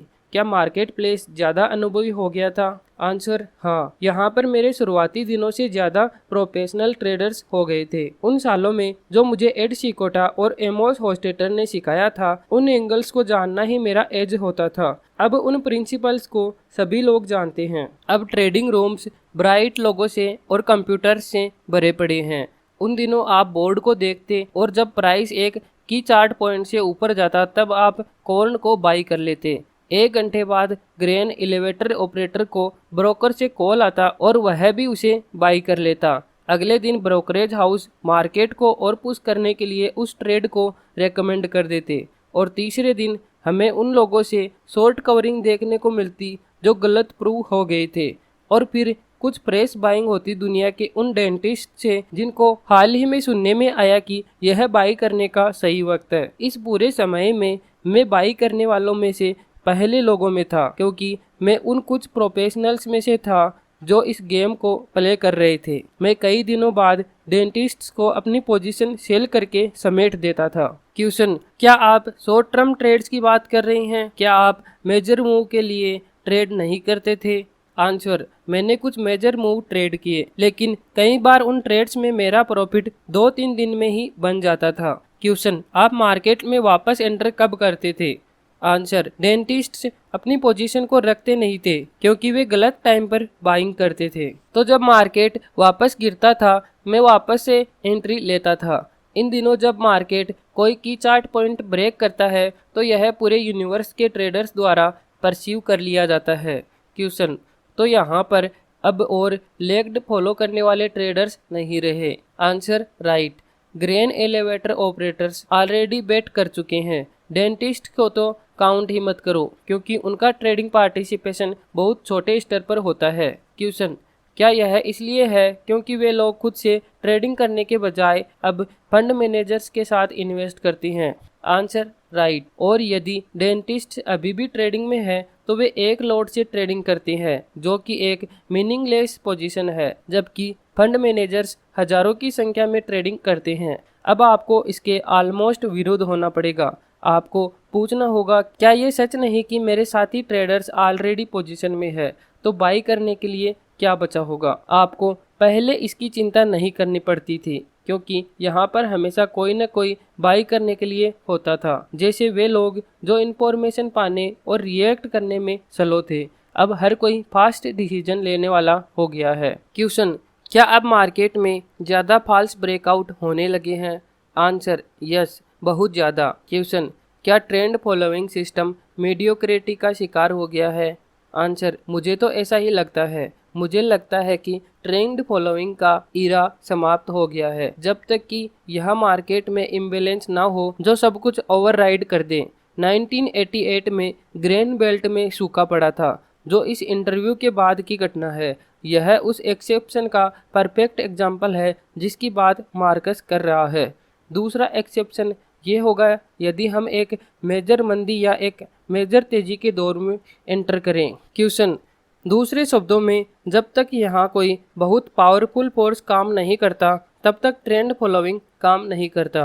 Answer, yes. क्वेश्चन, क्या मार्केट पिछले 5-10 सालों में चेंज हो गया है क्योंकि प्रोफेशनल्स मनी मैनेजर अब स्पेक्युलेटिव ट्रेडिंग को ज़्यादा तवज्जो देते हैं जैसा कि पहले कम ही लोग किया करते थे? आंसर, मार्केट बदल गया है। इसका प्रूफ है कि रिचर्ड डेनिस, जिसने कई सालों तक अच्छा किया, उसने 1988 में अपना 50% पैसा खो दिया उस फंड में जिसको वह मैनेज करता था। ट्रेंड फॉलोइंग सिस्टम अप्रोच अब काम नहीं करती। प्रॉब्लम यह है कि आपने एक ट्रेंड डिफाइन किया और एक पोजीशन ली, ठीक वैसे ही दूसरा ट्रेडर भी पोजीशन लेता है, तो यहाँ पर बाई करने के लिए कोई नहीं बचता। इसलिए मार्केट दूसरी डायरेक्शन में स्विंग करता जाता है और आपको बाहर कर देता है। एक कारण यह है कि अब हमें ज़्यादा ट्रेंड नहीं दिखते क्योंकि सेंट्रल बैंक्स दूसरी साइड का ट्रेंड बनाकर करेंसी को हाथ से निकलने से बचाती है। क्वेश्चन, क्या वे हमेशा ऐसा नहीं करते? आंसर, मुझे नहीं लगता। यदि आप फॉरेन सेंट्रल बैंक के ट्रेजरी डेप्ट चार्ट को देखें तो आप देखोगे कि यह पिछले कुछ सालों में बहुत बढ़ गया है। फॉरेन बैंक्स हमारे ट्रेड डेप्ट को फाइनेंस करके प्राइवेट फॉरेन इन्वेस्टर पर हावी होते दिख रहे हैं। क्वेश्चन, ट्रेडिंग के टर्म्स में इसके बारे में आपको क्या लगता है और क्या इसके कारण आपके ट्रेडिंग स्टाइल में बदलाव आया है? आंसर, एक समय पर मैंने करेंसी में बहुत ट्रेड किया। एग्जाम्पल के लिए रीगन के पहली बार इलेक्ट होने के बाद के सालों में डॉलर बहुत स्ट्रॉन्ग था। मैं अपने अकाउंट और कंपनी अकाउंट से 600 मिलियन ड्यूस मार्क जितनी बड़ी पोजीशन लेता था। उस समय इसकी कीमत 300 मिलियन डॉलर की थी। यह एक अच्छी सीमा थी। मैं शायद बैंकों के साथ साथ दुनिया का one of the biggest currency trader था। यह बहुत थकाऊ काम था क्योंकि यह एक 24 घंटे खुलने वाला मार्केट था। जब मैं सो जाता था तो मुझे मार्केट को चेक करने के लिए हर 2 घंटे बाद उठना पड़ता था। कोई मेजर सेंटर जैसे ही ओपन होता मैं उसके साथ ट्यून इन हो जाता, जैसे Australia, Hong Kong, Zurich and London. इसने मेरी शादी खत्म कर दी। इन दिनों में करेंसीज को अवॉइड करता हूँ क्योंकि मुझे लगता है कि यह एक टोटली पॉलिटिकल परिस्थिति है। आपको हमेशा पता होना चाहिए कि सेंट्रल बैंक्स क्या कर रहे हैं। क्वेश्चन, जब आप करेंसीज को एक्टिवली ट्रेड कर रहे थे तब क्या आप रात भर इसलिए जागते थे क्योंकि यूएस में मार्केट ओपन होने से पहले ही मेजर मूव के आइडेंटिफाई किए जाने से आप डरते थे? Answer yes. क्वेश्चन, क्या आप हमेशा इसी तरह से ट्रेड करते थे या फिर आप पर्याप्त बार मूव पकड़ लिए जाने के कारण अपने क्लॉक के अनुसार ट्रेड करना शुरू करते थे? आंसर, यह काफ़ी बार हुआ है, मुझे चालाक बनाने के लिए। क्वेश्चन, आपके साथ ऐसा भी हुआ होगा कि ओवरसीज ट्रेडिंग करते हुए आपने कोई बिग मूव अवॉइड किया होगा? आंसर, यह सच है। एग्जाम्पल के लिए मुझे याद है एक बार लेट 1978 के दौरान डॉलर पस्त हुए जा रहा था। वह हर दिन एक न्यू लो तक गिर रहा था। यह वो पीरियड था जब मैं ब्रूस कोवनर को कोऑपरेट कर रहा था और उसके कलीग के तौर पर ट्रेडिंग कर रहा था। हम रोजाना घंटों तक बात करते थे। एक दिन हमने नोटिस किया कि डॉलर मिस्टीरियस तरीके से स्ट्रोंग हो गया है। यहाँ एक इंटेंस प्राइस मूवमेंट था जो कि किसी नॉन इन्फॉर्मेशन से एक्सप्लेन नहीं किया जा सकता था।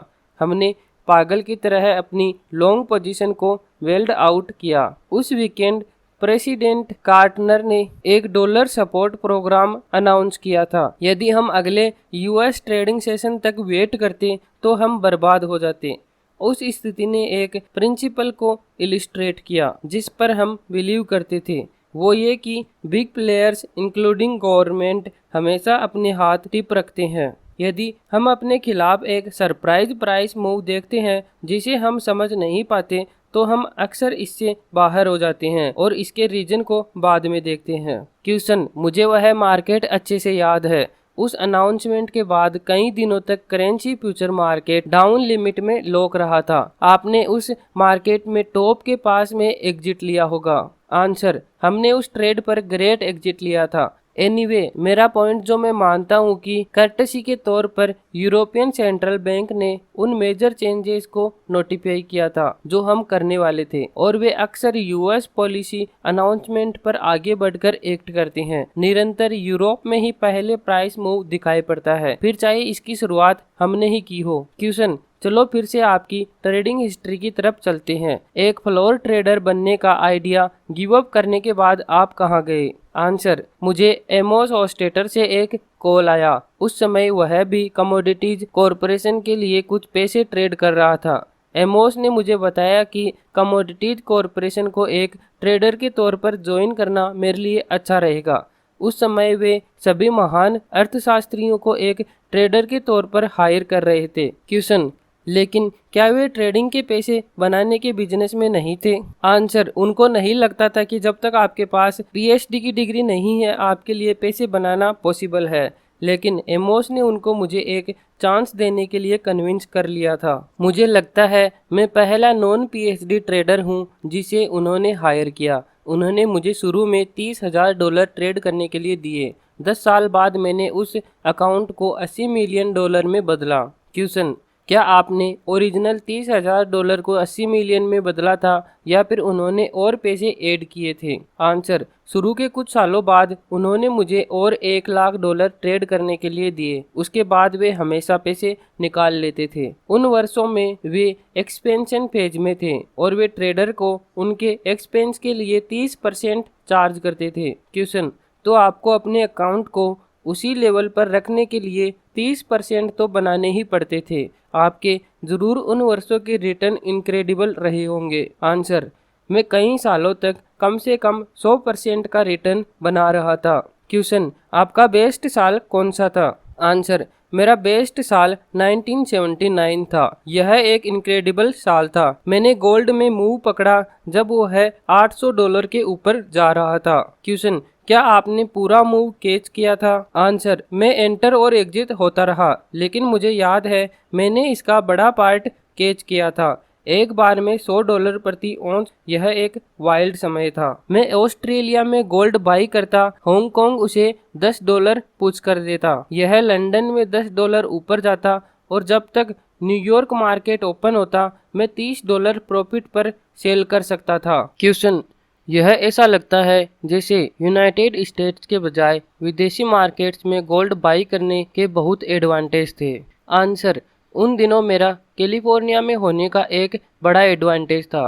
क्योंकि जब मेरे न्यूयॉर्क के कलीग्स सो रहे होते थे, मैं हांगकांग मार्केट में ट्रेडिंग करते हुए जाग रहा होता था। मुझे याद है जब मैंने अफगानिस्तान के इन्वेजन के बारे में सुना, मैंने हांगकांग फोन किया कि क्या हुआ है, क्या इस बारे में कोई जानता है, एंड कोई इस बारे में नहीं जानता था। प्राइस चेंज नहीं हो रहे थे। जब तक कोई जान पाता कि क्या हो रहा है, उसके पहले ही मैं 2 लाख ऑन्स गोल्ड बाई करने में कामयाब रहा। क्वेश्चन, ये 2000 कॉन्ट्रैक्ट थे। हांगकांग में इतनी बड़ी पोजीशन लेने में आपको कोई लिक्विडिटी की प्रॉब्लम तो नहीं हुई? Answer, no. उन्होंने मुझे यह सब दे दिया, लेकिन हाँ, वे ऐसा करने में प्राइड आउट हो गए थे। मेरे हांगकांग के लास्ट विजिट पर उन्होंने मुझसे कहा कि मुझे यहाँ गोल्ड फ्लोर पर नहीं आना चाहिए। कुछ लोगों को वह घटना आज भी याद है। क्वेश्चन, क्या वे जानते थे कि ट्रेड के दूसरी साइड कौन है? आंसर, हाँ, वे जानते थे। क्वेश्चन, क्या उन्हें ऐसा लगा कि आप कुछ जानते हैं? Answer, no. शायद उन्होंने सोचा कि मैं पागल हूँ जो पूरा गोल्ड बाई करने आया है। फिर जब 5-10 मिनट बाद न्यूज बाहर आई तो सब लोग चीना जब्ती करने लगे। मेरे 2 लाख ऑन्स गोल्ड पर तुरंत ही $10 प्रति ऑन्स का प्रॉफिट हो गया। क्वेश्चन, यह विश्वास करना मुश्किल है कि तुम एक टेलीविजन न्यूज के बेस पर ट्रेड कर सकते हो। आंसर, मैं जानता हूँ, मैंने ऐसा पहले कभी नहीं किया था। वह मेरा पहला और आखिरी बार था जब मैंने ऐसा किया था। क्वेश्चन, वह पर्टिकुलर गोल्ड मार्केट एक वर्टिकल राइज और फॉल के साथ खत्म हुआ था। क्या आप सही समय पर ट्रेड से निकल पाए थे? Answer, yes. मैं लगभग $750 पर निकल गया था। मुझे उस वक्त बुरा लगा जब मैंने देखा कि गोल्ड $900 तक गया था, लेकिन जब वह फिर से $400 तक नीचे आ गया, मैंने इसके बारे में बेटर फील किया। क्वेश्चन, खैर, आप अच्छे से एग्जिस्ट हो गए थे। आपको ऐसा किस कारण लगा कि आप टॉप के नज़दीक हैं? आंसर, उस समय यह काफ़ी वाइल्ड मार्केट थे। मेरा एक रूल यह था कि जब वॉलेटिलिटी और मोमेंटम इनसेन हो जाए तो ट्रेड से बाहर हो जाओ। इसको मेजर करने का एक तरीका मेरे पास यह था कि लिमिट डेज देखो। उन दिनों जब मार्केट लगातार कई दिनों तक अपर लिमिट में चला जाता था तो हमारे पास कई सिचुएशन होती थी। अपर लिमिट के तीसरे दिन में बहुत सावधान हो जाता था।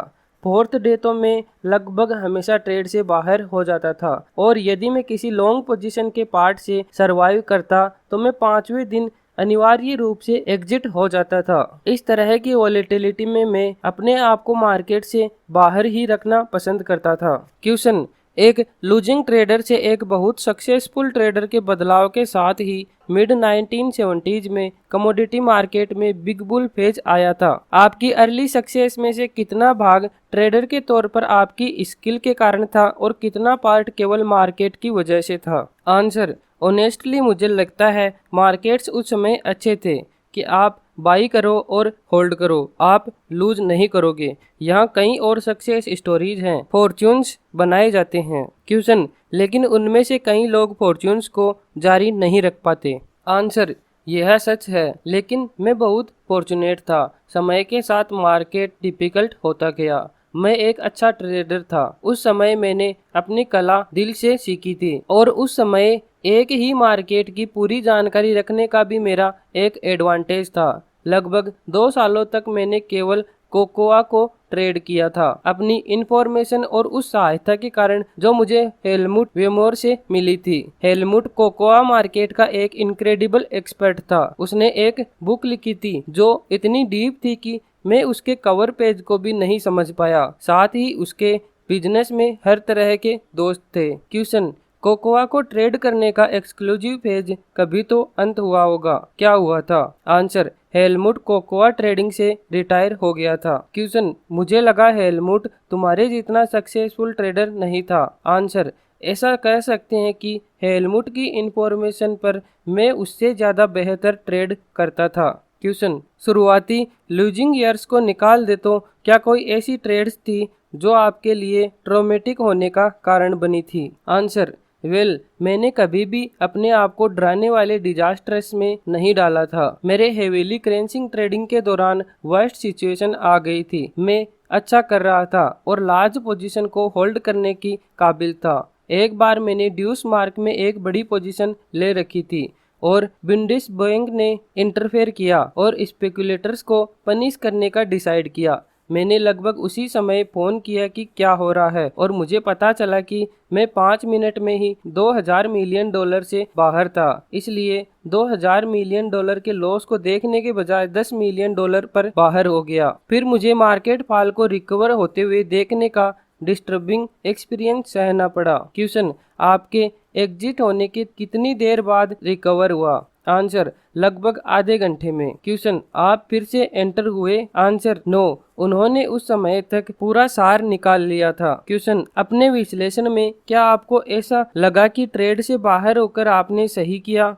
आंसर, यस, लेकिन यह रियलाइज करके अभी भी दुख होता है कि यदि मैंने एग्जिट होने के बजाय कुछ नहीं किया होता तो मैं $2 मिलियन खोने के बजाय अच्छा ट्रेड करता। क्वेश्चन, ट्रेडिंग में बनाए पैसों को क्या आपने इन्वेस्ट किया या फिर अपने अकाउंट में ही वापस रख लिया था?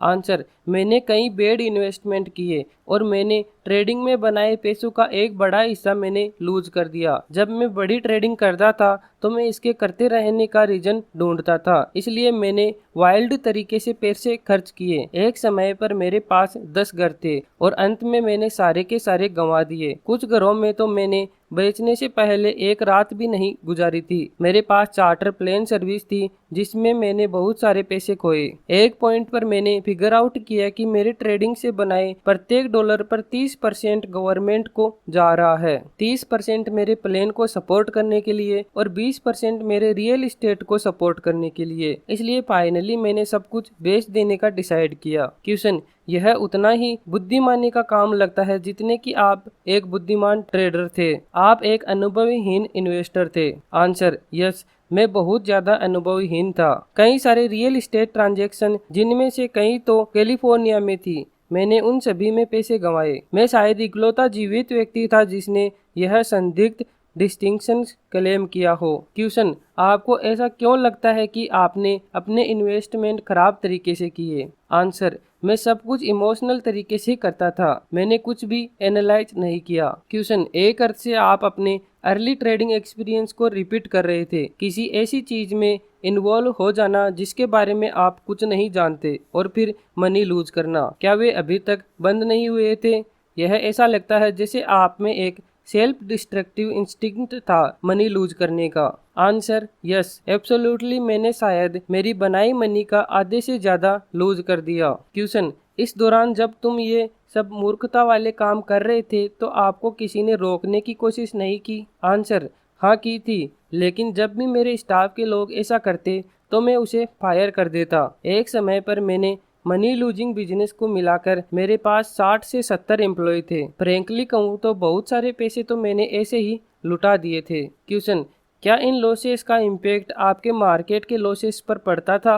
आंसर, यस, यह रियलाइज करना मुझे दुख देता है कि मैं कितना मूर्ख था, लेकिन मैंने मटेरियल चीज़ों से इतना अटैच नहीं होना सीख लिया था। मैंने इसको एक लाइफ लेसन की तरह स्वीकार किया। मैंने सीखा कि इस दुनिया की हर सुंदर जगह मुझे घर रखने की जरूरत नहीं है और मुझे चार्टर प्लेन रखने की जरूरत भी नहीं है। क्वेश्चन, क्या आपको लगता है कि एक ट्रेडर होना एक जन्मजात स्किल है? आंसर, मुझे लगता है कि सक्सेसफुल ट्रेडर के सबसे ऊपर वाले ग्रुप में शामिल होने के लिए जन्मजात स्किल की जरूरत होती है। एक शिफ्ट जैसे कि एक महान वॉयलिनिस्ट होता है, लेकिन एक समर्थ ट्रेडर बनने के लिए और पैसे बनाने के लिए स्किल्स आप सीख सकते हैं। क्वेश्चन, फेलियर से एक्सट्रीम सक्सेस तक के ट्रेडिंग एक्सपीरियंस से गुजरने के बाद आप एक बिगिनिंग ट्रेडर और एक लूजिंग ट्रेडर को क्या एडवाइस देना चाहेंगे? आंसर, पहली बात यह कहना चाहूँगा कि किसी भी ट्रेडिंग आइडिया पर अपनी मनी का हमेशा 5% से कम स्टेक ही लगाना चाहिए। इस तरीके से आप अपनी मनी से 20 बार से ज्यादा गलत हो सकते हैं। इस तरीके से आप अपने कैपिटल से लॉन्ग टाइम तक टिक सकते हैं। मैं एम्फेसिस करता हूँ कि 5% हर एक आइडिया पर। यदि आप दो अलग अनाज के मार्केट में एक साथ लॉन्ग पोजीशन लेते हैं तो भी यह एक ही आइडिया होगा। अगली सलाह है जो मैं देना चाहूँगा कि हमेशा स्टॉप लॉस का यूज करो। क्वेश्चन, क्या ट्रेड में एंटर होने से पहले तुम डिसाइड करते थे कि किस पॉइंट पर एग्जिट करना है? आंसर, हाँ, मैं हमेशा ऐसा करता हूँ। आपको भी ऐसा करना चाहिए। क्वेश्चन, मुझे लगता था कि आप स्टॉप लॉस नहीं लगा सकते क्योंकि आपकी पोजीशन इतनी बड़ी होती थी। आंसर हाँ, लेकिन मेरा ब्रोकर होल्ड कर सकता है। क्वेश्चन, जब आप एक पोजीशन लेने के लिए ऑर्डर प्लेस करते हैं तो क्या इसके साथ ही एग्जिट होने का ऑर्डर लगाते हैं? आंसर, यह सच है।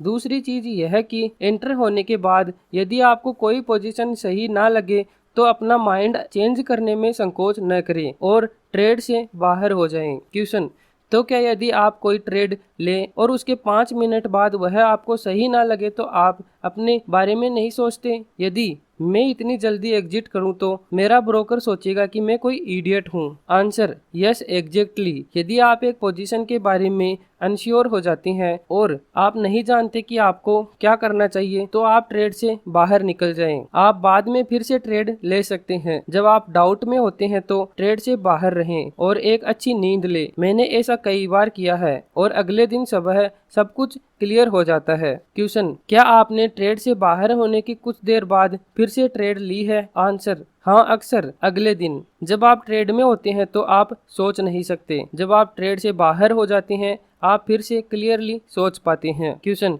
एक नोविस ट्रेडर को आप और क्या एडवाइस देना चाहेंगे? Answer, most important rule. Answer, most important rule यह है कि आप विनर को होल्ड करो और अपने लॉसेस को कट करो। दोनों ही समान रूप से इम्पोर्टेंट है। यदि आप विनर्स के साथ डटे नहीं रहते तो आप अपने लूजर्स के लिए पे करने के काबिल नहीं रहेंगे। आपको अपने खुद के नजरिए को फॉलो करना होगा, क्योंकि मेरे कई ऐसे दोस्त हैं जो टैलेंटेड ट्रेडर हैं। मैं लगातार अपने आप को यह याद दिलाता हूँ कि यदि मैंने उनके तरीके से ट्रेड किया और उनके आइडिया को ट्रेड किया तो मैं लूज करूंगा। प्रत्येक ट्रेडर की कुछ स्ट्रेंथ्स और वीकनेस होती है। कुछ अपने विनर्स को होल्ड करने वाले होते हैं लेकिन वे अपने लूजर्स को भी ज्यादा देर तक होल्ड करते हैं। कुछ अपने विनर्स को जल्दी कट करते हैं लेकिन उतने ही जल्दी अपने लॉसेस को कट कर लेते हैं। जब तक आप अपने स्टाइल से स्टिक रहते हैं तो आप अपनी अप्रोच से अच्छे और बुरे को समझ पाते हैं। जब आप किसी दूसरे की स्टाइल को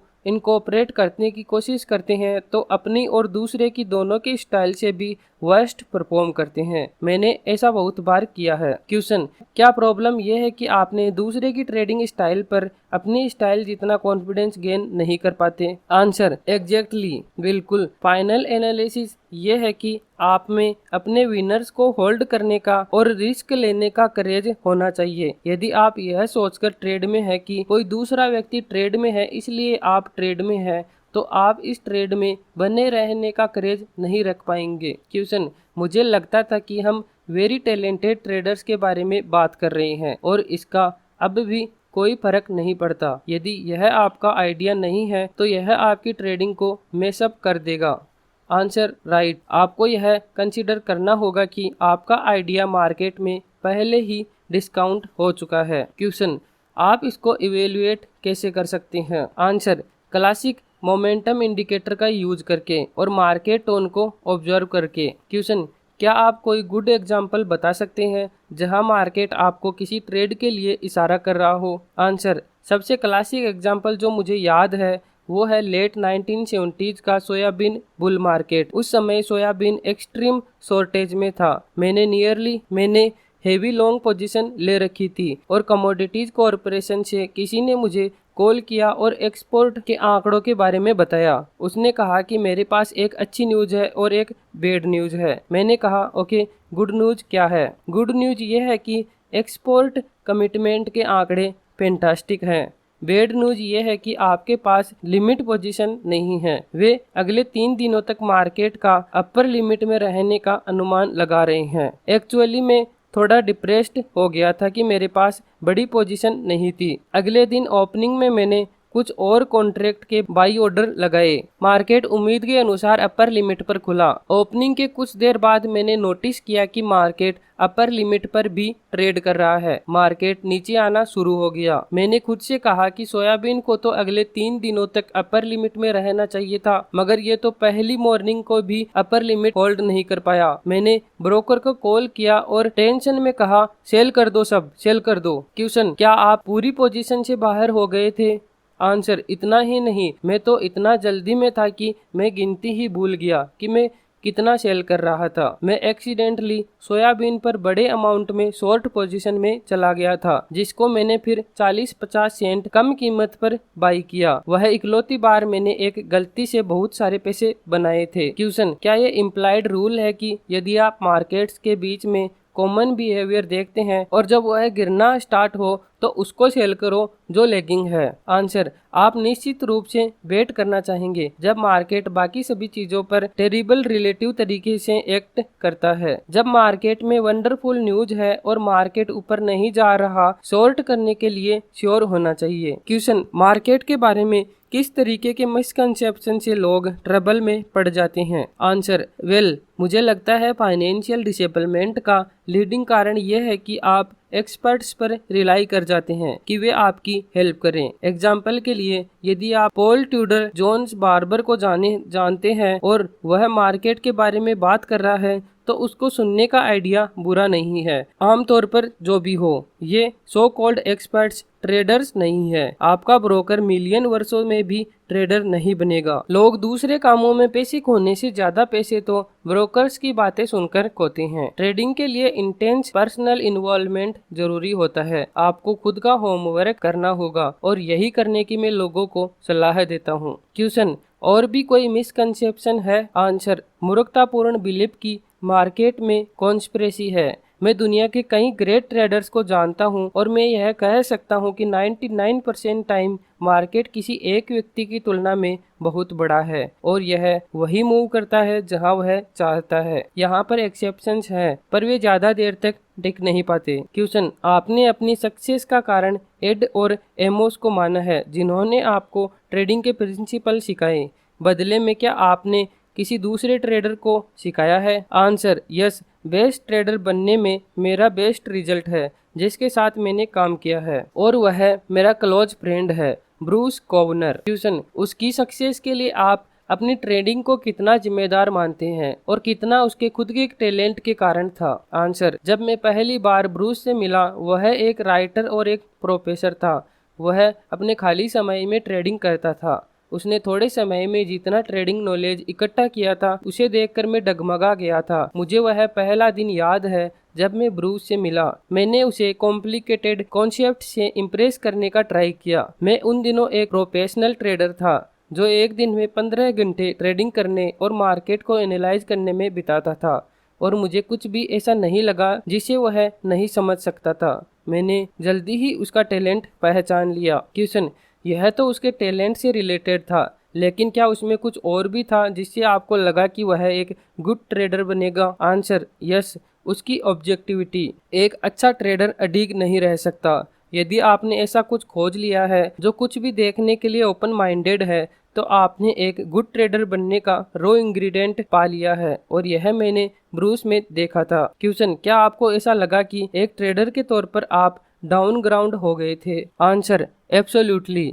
1983 के लगभग मैंने अपनी ट्रेडिंग में ग्रोथ शुरू की। मुझे लगा कि मुझे अपनी बैटरीज को रिचार्ज करने की जरूरत है। क्वेश्चन, ट्रेडिंग में गट फीलिंग कितनी इम्पोर्टेंट है? आंसर, गट फीलिंग बहुत इम्पोर्टेंट है। मैं ऐसे किसी भी ग्रेट ट्रेडर को नहीं जानता जिसके पास गट फीलिंग नहीं है। सक्सेसफुल ट्रेडर बनने के लिए करेज चाहिए होता है। ट्राई करने का करेज, फेल होने का करेज, सक्सीड होने का करेज और टफ सिचुएशन में भी जारी रहने का करेज। क्वेश्चन, क्या इस पॉइंट पर ट्रेडिंग के अलावा आपके कोई गोल्स हैं? आंसर, मैंने कई सालों तक कराटे किया है। मैं इसमें ऑलरेडी हाई लेवल पर हूँ, लेकिन मैं इसमें ब्लैक बेल्ट लेना चाहूँगा और मैंने स्पिरिचुअल ट्रेडिशंस की भी स्टडी की है, तो मैं इसमें भी कुछ आगे करना चाहूँगा। क्वेश्चन, आप इसके लिए थोड़े अस्पष्ट लग रहे हैं। क्या आप इसके बारे में अस्पष्ट ही रहना चाहते हैं? आंसर, इसके बारे में बात करना कठिन है। मुझे देखने दो कि ये मैं कैसे कर सकता हूँ। अल्बर्ट आइंस्टीन ने कहा कि सिंगल मोस्ट इम्पोर्टेंट क्वेश्चन ये है कि क्या यह यूनिवर्स फ्रेंडली है? मुझे लगता है कि यह सबके लिए इम्पोर्टेंट है कि एक पॉइंट पर वे अपने मन में फील करें कि यह यूनिवर्स फ्रेंडली है। क्वेश्चन, क्या आप अब उस पॉइंट पर हैं? आंसर, मैं इसके बहुत नज़दीक हूँ, लेकिन मैंने इस फीलिंग के साथ शुरू किया था कि यह अनफ्रेंडली प्लेस था। क्वेश्चन, क्या आप अब से 10 या 20 साल बाद भी खुद को ट्रेडिंग करते हुए देखते हैं? Answer, yes. यह करना बहुत मजेदार है। मैं और ज्यादा पैसे नहीं बनाना चाहता, शायद मैं इसे रियल एस्टेट में लूज कर दूंगा। क्वेश्चन, प्रतिदिन 13 घंटे यह करने के बाद भी क्या यह आपको मजेदार लगता है? Answer, no. यदि ट्रेडिंग ही आपकी लाइफ है तो यह टॉर्चरस तरीके का एक्साइटमेंट है, लेकिन यदि आप अपनी लाइफ को बैलेंस रखते हैं तब यह मजेदार है। सभी सक्सेसफुल ट्रेडर जो मैंने देखे हैं कि बिजनेस में चले जाते हैं, उनकी बैलेंस्ड लाइफ होती है। वे ट्रेडिंग के बाहर भी फुल फन करते हैं। आप सस्टेन नहीं कर सकते यदि आपके पास कोई और फोकस नहीं है। इवेंचुअली आप ओवर ट्रेडिंग करने लगेंगे और टेम्पररी फेलियर से एक्सेसिवली डिस्टर्ब्ड रहेंगे। क्वेश्चन, जब आप लूजिंग स्ट्रीक हिट करते हैं तो आप इसे कैसे हैंडल करते हैं? आंसर, पास्ट में लूजिंग स्टार्ट करने पर मैं कभी कभी और हेवी ट्रेडिंग करके फाइट बैक करने की कोशिश करता था, लेकिन वह वर्क नहीं कर पाया। फिर मैंने स्टॉप पॉइंट पर बहुत फास्टली कट करने का स्टार्ट किया, लेकिन आमतौर पर मेरे साथ उतना बुरा हुआ नहीं। मेरा टिपिकल पैटर्न यह होता था, लूज करो, बुरे तरीके से फाइट बैक करने की कोशिश करो, फिर से लूज करो, फिर कट करो और कभी कभी रुक जाओ। क्वेश्चन, आप इसके लिए कितना रुकते थे? आंसर, आमतौर पर 3-4 वीक्स तक। क्वेश्चन, जब आप लूजिंग स्ट्रीक पर होते थे तो क्या ये इस कारण होता था कि आप मार्केट से आउट ऑफ सिंक हो जाते थे, या इसको दूसरे तरीके से डिस्क्राइब किया जा सकता है? आंसर, मुझे लगता है कि लूजिंग के कारण से ही लूजिंग पैदा होती है। जब आप लूज करना स्टार्ट करते हैं तो यह आपकी साइकोलॉजी में नेगेटिव एलिमेंट जगाती है, जिसके कारण निराशा उत्पन्न होती है। क्वेश्चन, यहाँ कई ट्रेडर्स है जो आपके जितने सक्सेसफुल है। आपको क्या लगता है कि आप उनसे किस प्रकार अलग हैं? आंसर, मैं बहुत ओपन माइंडेड हूँ। मैं उस इंफॉर्मेशन को भी ग्रहण करता हूँ जिसे इमोशनली एक्सेप्ट करना डिफिकल्ट है, लेकिन वह अभी भी सच है। एग्जाम्पल के लिए, मैंने देखा दूसरे मेरी तुलना में फास्टली मनी बनाते हैं, जबकि मैं वापस देने के लिए हवा दे रहा होता हूँ, क्योंकि जब वे लूज करना स्टार्ट करते हैं तो वे इसे रोक नहीं पाते। जब मैं एक बेड लूजिंग स्ट्रिक पर होता हूँ तो मैं अपने आप से कहता था कि तुम अब और ट्रेड नहीं कर सकते। जब मार्केट मेरी उम्मीद के खिलाफ मूव करता है तो मैं अपने आप से कहता हूँ कि मैं इस पोजीशन पर बहुत पैसे बनाने वाला था, पर यह काम नहीं कर रही है, इसलिए मैं एग्जिट हो रहा हूँ। क्वेश्चन, क्या तुम अपनी इक्विटी को डे टू डे बेस पर ट्रैक करते थे? आंसर, मैंने यह पास्ट में बहुत किया है। क्वेश्चन, क्या यह हेल्पफुल है? क्या आपको लगता है कि ट्रेड को अपनी इक्विटी को प्लॉट करना अच्छा आइडिया है? आंसर, हाँ, मुझे भी ऐसा लगता है। यदि आपकी इक्विटी में ट्रेंड डाउन है तो यह कट बैक करने का और रीएवेल्युएट करने का टाइम है, और यदि आप देखते हैं कि आप पैसे बनाने से ज्यादा फास्ट मनी लूज कर रहे हैं तो यह एक वार्निंग है। क्वेश्चन, आप स्टॉक्स को कितने समय से ट्रेड कर रहे हैं? आंसर, पिछले 2 सालों से लगभग। क्वेश्चन, क्या इसकी सिलेक्शन प्रोसेस अलग है? Answer, no. मैं चार्ट में कंफर्मेशन के लिए देखता हूँ, फंडामेंटल्स देखता हूँ और मार्केट एक्शंस देखता हूँ। मुझे लगता है इस तरीके से आप वर्ल्ड में कुछ भी ट्रेड कर सकते हैं। क्वेश्चन, क्या आप किसी पर्टिकुलर टाइप के स्टॉक्स पर फोकस करते हैं? आंसर, मैं डाउ जोन्स के स्टॉक्स को ट्रेड नहीं करता। मैं छोटे स्टॉक्स को प्रेफर करता हूँ क्योंकि वे बड़े प्रोफेशनल ट्रेडर्स द्वारा डोमिनेट नहीं होते। बेसिक प्रिंसिपल यह है कि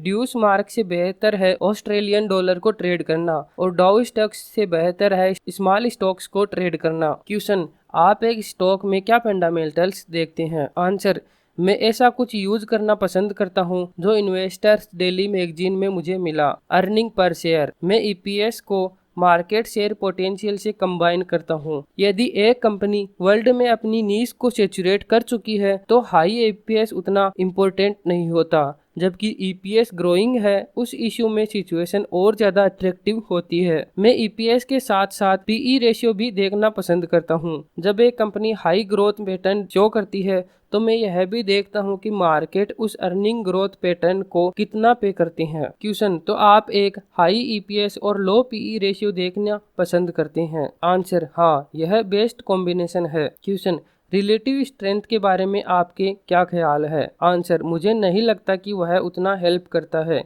रिलेटिव स्ट्रेंथ आपको बताता है कि स्टॉक ने अभी तक क्या किया है। जब तक आप एक हाई रिलेटिव स्ट्रेंथ फिगर देखते हैं तब तक स्टॉक खुद ही एग्जॉस्ट हो चुका होता है। क्वेश्चन, यह क्या कारण से होता है? Answer, supply and demand. Tanker rates commodity price के जैसे हैं, वे एक क्लासिक साइक्लिकल पैटर्न फॉलो करते हैं। क्वेश्चन, जैसे जैसे अकाउंट साइज बढ़ता जाता है, क्या वैसे ही ट्रेडिंग करना ज्यादा डिफिकल्ट होता जाता है? आंसर, हाँ, क्योंकि आप उन चुनिंदा मार्केट्स में compete करने के लिए फोर्स कर दिए जाते हैं जो बड़े प्रोफेशनल्स द्वारा ट्रेड किए जाते हैं। क्वेश्चन, अलग अलग मार्केट्स के बीच में कॉमन बिहेवियर कैसे हैं? एग्जाम्पल के लिए, क्या आप बॉन्ड मार्केट को उसी तरीके से ट्रेड कर सकते हैं जैसे कॉइन मार्केट को करते हैं? आंसर, मुझे सच में लगता है कि यदि आप एक मार्केट को ट्रेड कर सकते हैं तो आप सभी मार्केट को ट्रेड कर सकते हैं। प्रिंसिपल्स सेम ही रहती हैं। ट्रेडिंग इमोशन है, यह साइकोलॉजी, ग्रीड और फियर का समूह है। यह हर सिचुएशन में सेम ही रहते हैं।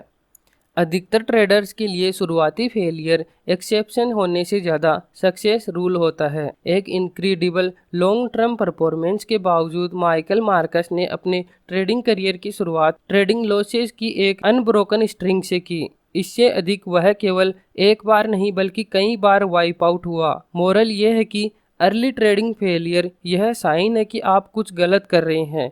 यह आपकी फेलियर या सक्सेस के अल्टीमेट पोटेंशियल को प्रेडिक्ट नहीं करता। मुझे यह इंटरेस्टिंग लगा कि ट्रेडिंग लॉसेस के बावजूद मार्कस का सबसे भयानक एक्सपीरियंस एक विनिंग ट्रेड से था, जिससे वह जल्दी ही एग्जिट हो गया था। पोटेंशियल मेजर विनिंग का एडवांटेज लेना ट्रेडर के केवल मेंटल हेल्थ के लिए ही नहीं बल्कि यह जीतने के लिए भी क्रिटिकल है। इंटरव्यू में मार्कस ने इस बात पर जोर दिया है कि विनर को राइड करना उतना ही इम्पोर्टेंट है जितना लूजर्स को कट करना। उसके शब्दों में कहें तो यदि आप अपने विनर्स के साथ डटे नहीं रहते तो आप अपने लूजर्स के लिए पे करने के काबिल नहीं है। मार्कस ने ओवर ट्रेडिंग के डेंजर्स को हार्ड तरीके से सीखा है। उदाहरण के तौर पर, एक अकाउंट जिसको उसने छोटे अमाउंट से $30,000 तक बिल्ड किया, वह एक सिंगल ट्रेड पर ही सारा पैसा लगाने के कारण वाइप आउट हो गया। उसने यही सेम मिस्टेक लुम्बर मार्केट में भी की। इन एक्सपीरियंसेस ने मार्केट की ट्रेडिंग साइकोलॉजी पर ड्रामेटिक इम्पैक्ट डाला। उसने एवरेज ट्रेडर के लिए पहला रूल यही बताया है कि किसी भी सिंगल ट्रेड आइडिया पर कभी भी 5% से ज्यादा पैसा मत लगाओ। ओवर ट्रेडिंग नहीं करने के साथ साथ मार्कस ने प्रत्येक ट्रेड में एक एग्जिट पॉइंट डिसाइड करने पर जोर दिया है। उसे लगता है कि प्रोटेक्टिव स्टॉप बहुत इंपॉर्टेंट है क्योंकि यह ट्रेडर पर कमिटमेंट फोर्स करते हैं। जब कोई मनी लूज कर रहा हो और मार्केट डिसीजन को लेकर कंफ्यूज है तो मार्कस ने मेंटल क्लैरिटी अचीव करने के लिए पोजीशन को लिक्विडेट करने के लिए रेकमेंड किया है। मार्कस ने एक ट्रेडर के तौर पर अपने खुद के माइंड को फॉलो करने पर जोर दिया है। उसने सजेस्ट किया है कि जब मार्केट अच्छी स्थिति में हो तब भी दूसरों की एडवाइस फॉलो करने से प्रॉब्लम ही होती है। फाइनली, एक अग्रेसिव ट्रेडर बनने के बजाय मार्कस ट्रेड सेलेक्ट करने में रिस्ट्रिक्टिव अप्रोच अपनाने में बिलीव करते हैं। उसने सलाह दी है कि उन ट्रेड्स का वेट करो जिनमें सभी की एलिमेंट एक डायरेक्शन की ओर ही लाइन अप हो। ऐसा करके आप प्रत्येक ट्रेड में जीतने की संभावना को बढ़ा देते हैं। जब ट्रेड आइडिया के फेवर में कम ही परिस्थितियां हो तो इस सिचुएशन में बहुत सारी ट्रेड करना ट्रेडिंग सक्सेस के बजाय इंटरटेनमेंट है।